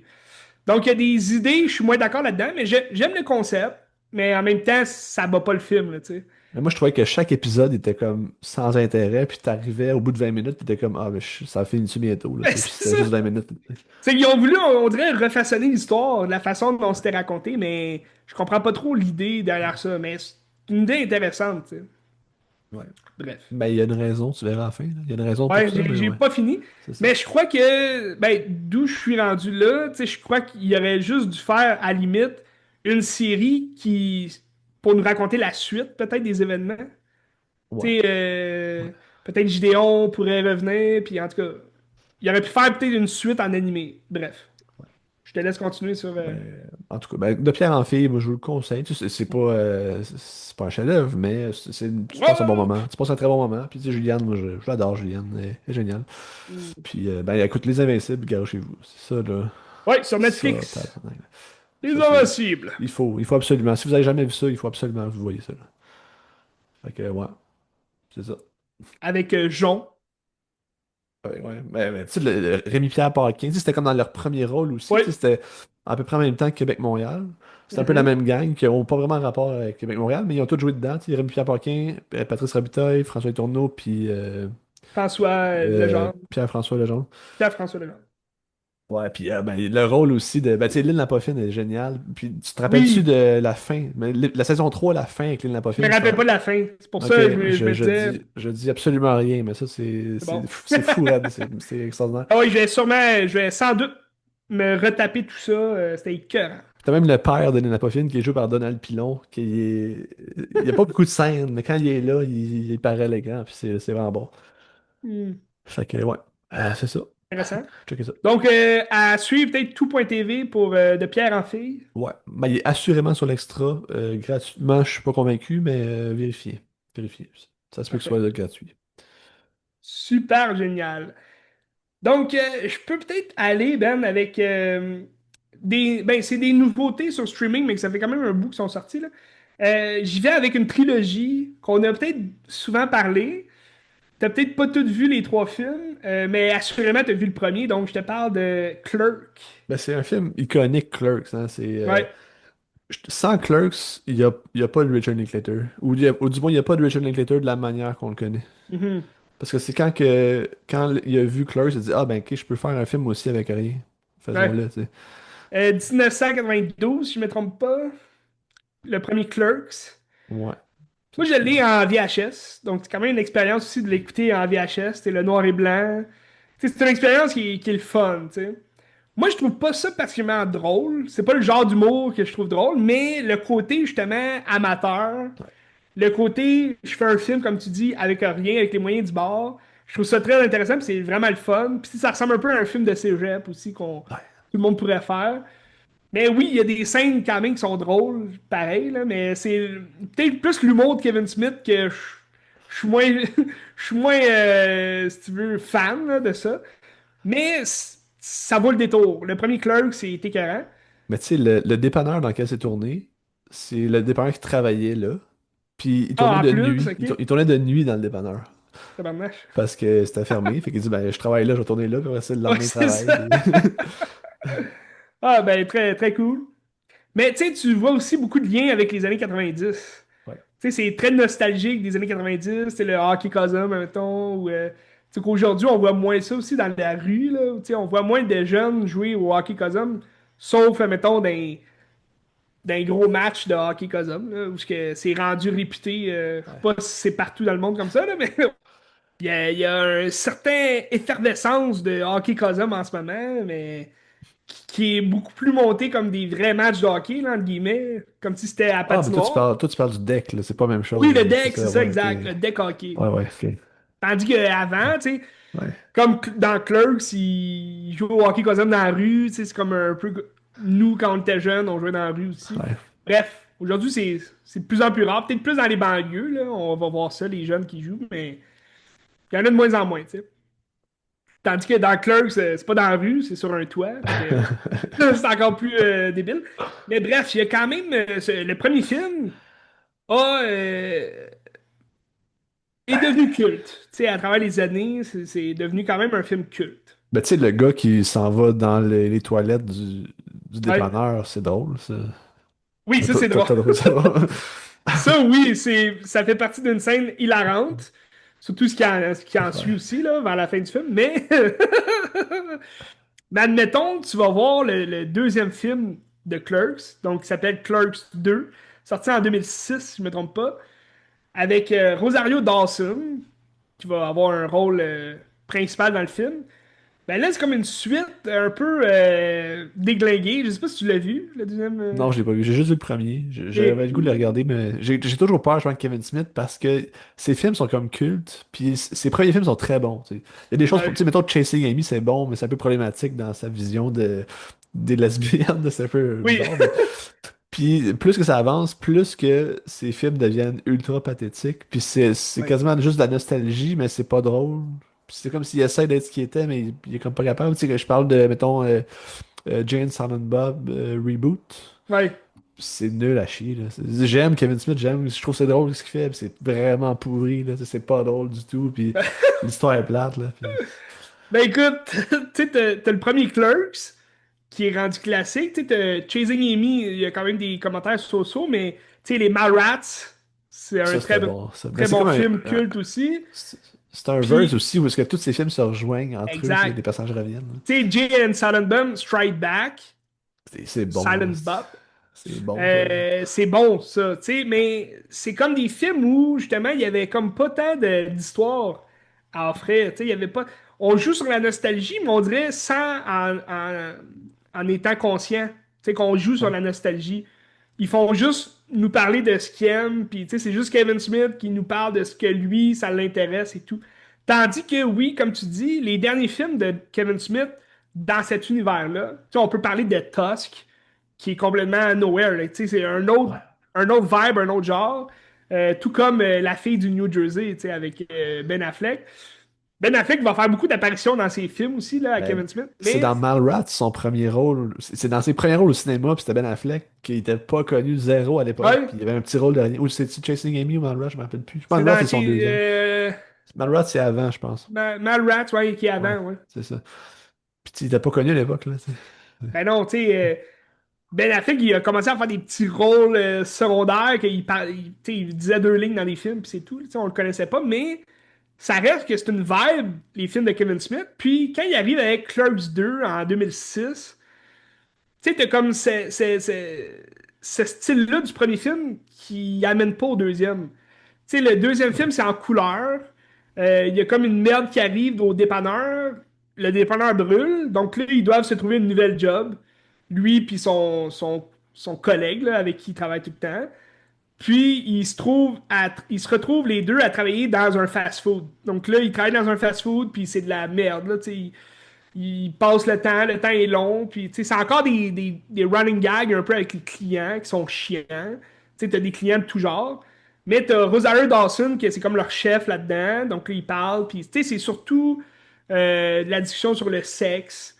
Euh, puis t'as un autre, ben, tu sais, un des personnages principaux, je me rappelle plus leur nom, mais tu sais, t'as celui qui est barbu, qui ressemble un peu à Kevin Smith. Lui, il va parler plus de sexe, tu sais, parce que lui, il s'en va se marier avec sa femme et tout. Puis t'as l'autre que lui il va parler plus. Il va parler du sexe aussi, mais il va parler plus de justement de Star Wars, Seigneur des Anneaux. Tu sais, il va y avoir des petits combats un peu de geek là, comme ça. Ça peut faire la job. Ouais, pas bien. Ouais, on va pas bien, mais oui, c'est lui. Exactement lui. Mais c'est Dante, mais c'est Brian O'Halloran, Ah oui, c'est ça, le c'est comédien. Dante dans le.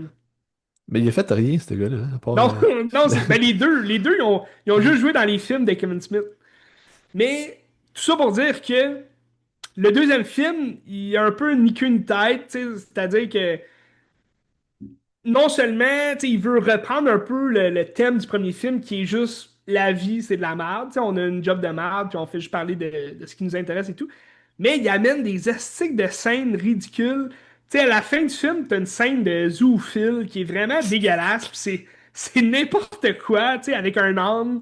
Tout est comme, où c'est que ça s'en va, tout ça? Puis tu sais, t'as toujours Jay et Silent Bob qui sont là, qui sont quand même drôles là, dans ce film-là, mais tu sais, il n'y a rien qui a comme de lien dans ce film-là. J'arrivais pas à aimer le film. Tu sais, je l'avais déjà vu, mais plus jeune. Je m'en rappelais pas, en fait. Puis là, quand j'ai vu ça, j'étais comme. C'est complètement autre chose. C'est ridicule au bout. Tout ça, j'ai écouté ça parce que le troisième film, il était disponible. Moi, j'avais pris Lionsgate Plus pour une semaine gratuite. Qu'est-ce que tu Puis dis en ce le, moment il est sur Tubi, ça veut dire? Il est peut-être sur Tubi, le 3.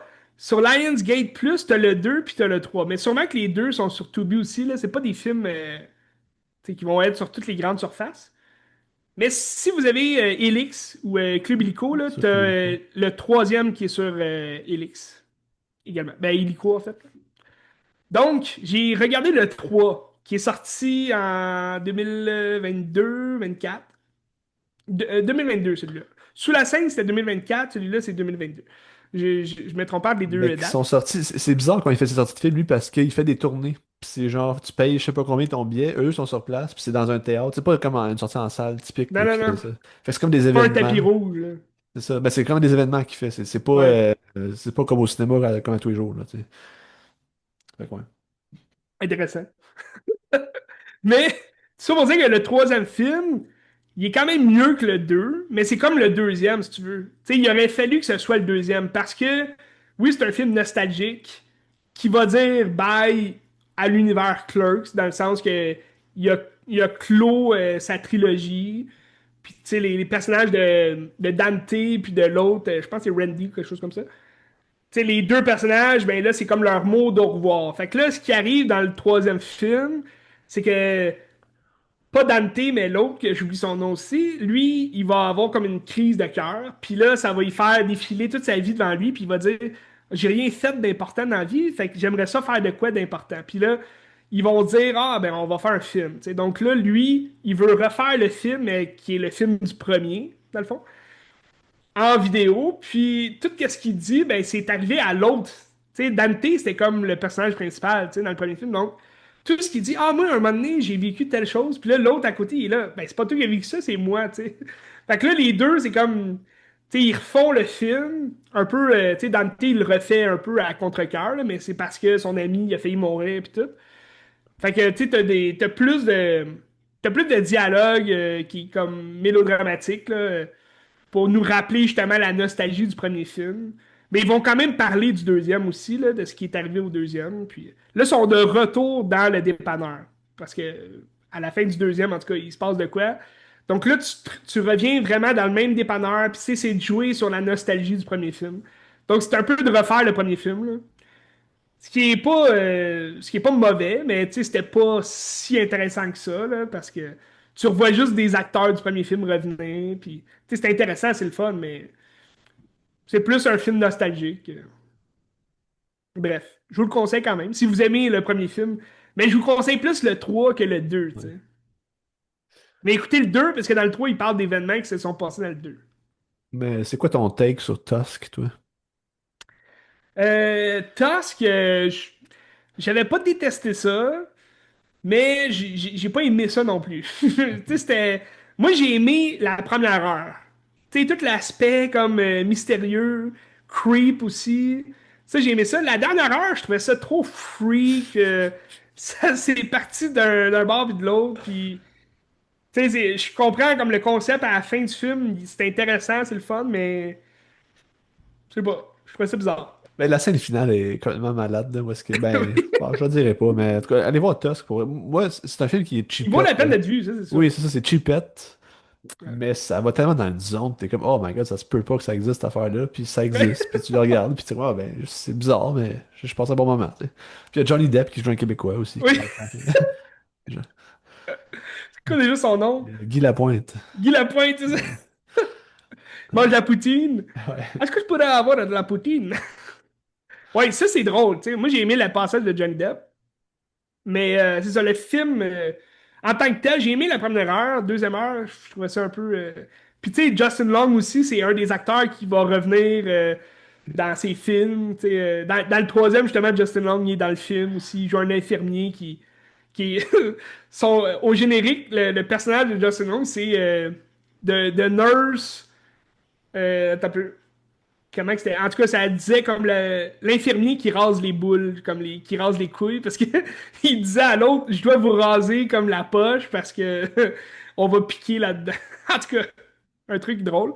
Mais Clerks, allez, investissez-vous un peu dans l'univers Kevin Smith. Ça Ouais. vaut la peine d'être vu, mais c'est pas tout le monde qui. Tu sais, un peu comme Wes Anderson. Bon, je Ben, tu sais, compare pas les deux, là, mais non, mais t'as raison, c'est des c'est trips son de gang, style, tu genre. sais. Mais c'est des trips de gang aussi, c'est tout le temps les mêmes personnes, puis ils ont l'air Oui, d'avoir du plaisir, même si c'est pas toujours bon, mais ils ont l'air d'avoir du plaisir, tu sais. Puis ils font ça pour les bonnes raisons, c'est ça que j'aime ça. Puis il y a une liberté aussi, tu sais, je disais la liberté de Wes Anderson, Kevin Smith, il fait absolument tout ce qu'il veut, là, j'ai ouais. l'impression, là. Pour le meilleur, pour le pire, mais c'est Puis tu sais, correct. au moins, tu sais, comme je disais dans Clerks, au moins dans le troisième, tu sais, il va reparler des affaires qu'il faisait dans les années 90. Puis tu sais, c'est la nostalgie elle est là, tu sais. On va vivre quand même la nostalgie avec ses personnages. Tandis qu'il y a d'autres films, comme je te parle de mon dernier film présentement, que j'ai regardé sur Crave, ok? C'est une nouveauté Crave il y a pas si longtemps. Mais c'est un film de 2024 qui est Ah. sorti l'année dernière, qui a pas joué partout, je crois, au cinéma, mais les critiques étaient pas super. Puis c'est Y2K. Moi, j'ai comme une obsession de Rachel Ziegler, genre, Ouais, depuis, je sais maintenant. pas pourquoi. Parce que c'est quoi qui te fascine avec elle? C'est que J'ai tout le monde la déteste? j'ai vu aucun de ses films. Mais t'as une obsession comme tu veux l'avoir ou J'ai tu goût de veux pas l'avoir? découvrir, j'ai goût de découvrir ce qu'elle fait. Genre West Side Story, j'aimerais ça le voir pour ça. Ah, tu l'as pas vu, West Side Story? Non, j'ai pas vu. Il faudrait. Parce que oui, West Side Story, c'est le film qui l'a comme fait Ben, c'est connaître. son premier film qu'elle a fait. Ouais, parce que moi, je la connaissais pas avant ça. Ben, c'est son premier film qu'elle a fait, c'est ça. Et- Mais tu sais, elle chante dans ce film-là, elle chante bien. Puis tu sais, elle était réputée là, au début. Tu sais, elle a joué après ça dans Hunger Games, le truc de l'oiseau qui Ouais. chanteur, puis tout, là, le jeu moqueur, qui est comme un prequel, un spin-off en fait de Hunger Games. Puis on dirait après ça, elle a comme fait des. Je pense que elle a fait des TikTok ou je sais pas trop, là, dans des interviews, elle faisait des commentaires sur les guerres qu'il y avait. Puis en tout cas, À cause de la Palestine. ouais, Ah. c'est ça, hein, c'était la guerre Ben, d'Israël. est-ce qu'elle a pris le bord de la Palestine, puis les gens sont pas contents de ça, c'est ça l'affaire. Comme la fille de Scream, Oui, c'est vrai. là. Melissa Barrera. Ouais. Ouais. Mais c'est parce qu'elle, on dirait, il y a comme plus, tu sais, elle a continué de dire des affaires, puis en tout cas, elle a pas perdu des rôles pour ça. Tu sais, elle a continué Ouais. d'avoir des rôles. Puis là, on dirait, à chaque fois qu'elle sort un film, tout le monde la batch, puis tout le monde, tout le monde n'aime pas comment elle réagit. Mais d'ailleurs, dernièrement, elle a joué dans Blanche-Neige, qui était un énorme échec. Donc, dans Y2K, j'étais quand même curieux de voir parce que Y2K, c'est un film qui est produit par Jonah Hill, mais c'est un film de Kyle Mooney, que je connais pas, mais à ce qui paraît, c'est un humoriste là, Ouais. américain. Il a joué dans SNL aussi, il a fait des sketchs. Mais tu sais, il y a un certain humour, je pense que t'aimes ou t'aimes pas, là, tu sais, un peu comme Kevin Smith. Tu sais, il va avoir son style d'humour. Mais moi, j'ai senti le film vraiment. Tu sais, c'est un. Il a fait ce qu'il a voulu, puis. Tu sais, mais tu sentis on dirait que tu te sens pas attaché au film. Tu sens juste que ce gars-là, il a voulu faire ce film-là, même qu'il joue dans son propre film. Tu sais, il joue un bum qui est tout le temps gelé, raide. Mais tu sais, tu sens que c'est peut-être un ami proche de Jonah Hill, puis tu sais, ça se ressemble un peu. Tu sais, moi, Jonah Hill, il a produit ce film-là, puis je voyais beaucoup de Mid-19, tu Ouais. sais, le film que Jonah Hill a fait. Donc, Ouais. dans les années 90. Donc là, ce film-là, Y2K, c'est en 1999. Au jour de l'an, tu sais, l'an 2000, donc ça parle du bug de l'an 2000, où tout le monde craignait que justement les appareils électroniques deviennent les machines prennent le contrôle, si tu veux, de la Terre et tout. Puis c'est réellement ce qui se produit dans le film. Tout ce qui est électronique s'assemble ensemble, puis là, ça crée des robots, puis là, tout le monde se fait tuer par ces machines-là et tout. Donc là, c'est deux jeunes rejets de l'école dont un, c'est celui qui joue dans Hit, le jeune, le personnage principal dans les deux derniers Hits. Là. Finn Tu sais Wolfhard? qui je parle? Le gars de Stranger Things? Non, non, non, il joue pas dans Stranger Things, lui. C'est le jeune qui joue le jeune principal dans Ah, oui, oui, oui, ok. ça, là, Ouais, ouais, It. ouais, ouais, ok, je sais ce que tu parles. Il a fait d'autres films, là, plus d'horreur, mais Ouais, The il a Lodge. pas Il joue dans The de- Lodge, hein, c'est ça? il a joué dans The Lodge, ouais. Ouais, ok. Il jouait aussi un petit rôle dans Knives Out. On parlait de Knives Out, là, avec Anna de Armas. Lui, il jouait Oui, le oui, c'est fils, vrai. là, tu sais, le petit frère qui est tout le temps son sel. C'est Jaden Martell. Et lui, ouais, Exactement. il a comme un gros front. Donc, donc lui, il est en amour avec Rachel. Puis son ami qui est gros, un obèse. Puis là, les deux, c'est des rejets de l'école. Mais là, ils se disent, hey, pour le jour de l'an, on va aller faire la fête. Tu sais, on va aller fêter où est-ce que tout le monde se réunit. Tu sais. Puis là, ils se disent, ah ouais, tu vas cruiser l'autre fille et tout. Fait que là, ils se font une playlist. Tu sais. Fait que là, t'as des musiques des années 90, tu sais, début 2000 et tout. Fait que tu sais, c'est. Oui, ça te fait une immersion dans ces années-là, mais moi, pour un gars qui est facilement nostalgique, tu me connais, Ben? Je suis facilement nostalgique dans ce que je vois à l'écran, mais là, j'ai rien senti de nostalgie. Tu sais, ça m'a pas ramené dans les années 90, ni au début des 2000. Puis on dirait, puis c'est plate à dire, mais je pense que c'est parce que les acteurs étaient tellement mauvais que j'arrivais pas à embarquer dans le film, puis ça m'a pas plu du tout. Là. Ce que j'ai vu, c'était vraiment nul à chier. Vous pourriez le voir quand même sur Crave, là, pour vous faire une idée, mais c'est vraiment un mauvais film, je trouve. Puis tu sais, ce qui est intéressant, c'est l'idée, le concept. Le bug de l'an 2000, c'est le fun. Tu sais, on en a souvent parlé. Même les Simpsons ont fait beaucoup d'émissions qui rient de ça. Mais il y a aussi les effets pratiques dans le film qui sont le fun. Tu sais, t'as des petits robots qui tuent des gens, puis tu sais, c'est sanglant, puis c'est le fun, mais on dirait qu'il n'y a rien qui me fascinait dans le film pour que j'aime ça, tu sais. À part ça, là. Donc c'est dommage. Mais Fort c'est un dommage. échec total. Fort Je pense que dommage. toutes les critiques le disent aussi, là, que c'est un échec. Fort dommage. Puis je Pour pense pas Rachel. que c'est juste à cause de Rachel que c'est un échec. Rachel Zegler. Je sais pas dans quoi d'autre elle va jouer, mais Blanche-Neige, c'est un Mais échec. Y2K, c'est un échec. T'as d'ailleurs, aussi- Blanche-Neige sortait sur Disney Plus aujourd'hui. C'est vrai. C'est vrai. Si ça vous Bonne tente. écoute. Bonne écoute à tous. Euh, mais t'as aussi Fred Dust qui joue dans le film. Ouais, C'est il paraît vraiment que nowhere. c'est pas épique sa performance. Il paraît que c'est comme un genre de clin d'œil génial. Ben, tu sais, il va parler justement de son groupe et de son message qu'il dit. Il va chanter aussi une tune à la fin, mais j'ai rien vu d'épique là-dedans. Là. Ok. Je- Écoute-le, Ben, écoute-le. J'ai fait de regarder en plus, fait que Mais peut-être. tu sais, c'est un vieux Fred Dust, là, quand même. Ouais. Tu sais, Ben ouais, je sais. non, mais tu sais, y a-tu changé, ce gars-là, physiquement? Parce que lui, il joue son propre rôle, là, tu sais, dans le film. Ben, tu sais, Limp Bizkit, c'est genre fin des années 90, fait que Je j'imagine sais, qu'en mais 25 ans, il a changé, là, mais... je le sais, mais c'est ça. Tu sais, il est fucking vieux, puis il a une casquette, il est comme, ouais, ouais. En tout cas, bref. Y2K sur Crave. Il y a pas mal de nouveautés sur Crave, si vous êtes intéressé. Là. Il y a L'Amour Ouf qui est rendu sur Oui, Crave, c'est vrai, ça m'intéresse. Mais c'est que long, hein, vous c'est pouvez quasiment voir. 3 heures, là. Oui, c'est un long film, hein? Ouais. Je l'ai pas vu. Sinon, il y a toujours, si on veut encourager le cinéma québécois, t'as The French Girl qui est là aussi. Ah, mais il y a Mademoiselle Bottine aussi qui est sortie. Ça... Mademoiselle Bottine, exact, dans ma liste. Puis, t'as, ben, Rumeur, tu sais, que t'as parlé la semaine dernière. Oui, de Guy Là, cette Badin, ça c'est bon. semaine, nouveauté, t'as Comme le Feu, que t'avais Oui, plus ou ça, moins aimé, ouais, mais c'est un film de qualité, je vous à le voir. conseille pareil, oui. C'est long, On mais a, pour ceux qui ont plus Mubi, t'as How to Have Sex, qui est ouais, arrivé sur Crave, ouais. qui était sur Mubi. Est-ce que tu l'as vu? Je l'ai pas vu, mais il était dans Ok. ma liste Mubi, mais là, j'ai plus Mubi, fait que je vais peut-être le voir. Ben écoute, je pense pas que tu vas aimer ça, mais OK. c'est Oui, mais je pense que tu me l'avais dit c'est aussi. correct, là, c'est correct. On va checker Ah, ça. J'aime le ah, titre. Donc, ouais, mais ça n'a pas un rapport, là. OK. Ben non, ça a un rapport, là. C'est un film sur le consentement, en fait, là. Mais Ben, je vais peut-être écouter un autre film à la place qui s'appelle The Alto Night, qui a pas des très bonnes critiques non plus, Ouais, avec Robert De Niro ouais, à suivre. à suivre. Sinon, un film qui est quand même dans ma liste depuis un petit bout, c'est Red Quantum. Ben, c'est Quantum Blood, là, je pense. Rouge Ah oui, Quantum. c'est genre un masque, là, avec un Oui, ben, dripping. c'est comme Ouais, un film de zombies, ouais, ok. mais comme des Premières Nations. Fait que c'est Ouais, quand même intéressant.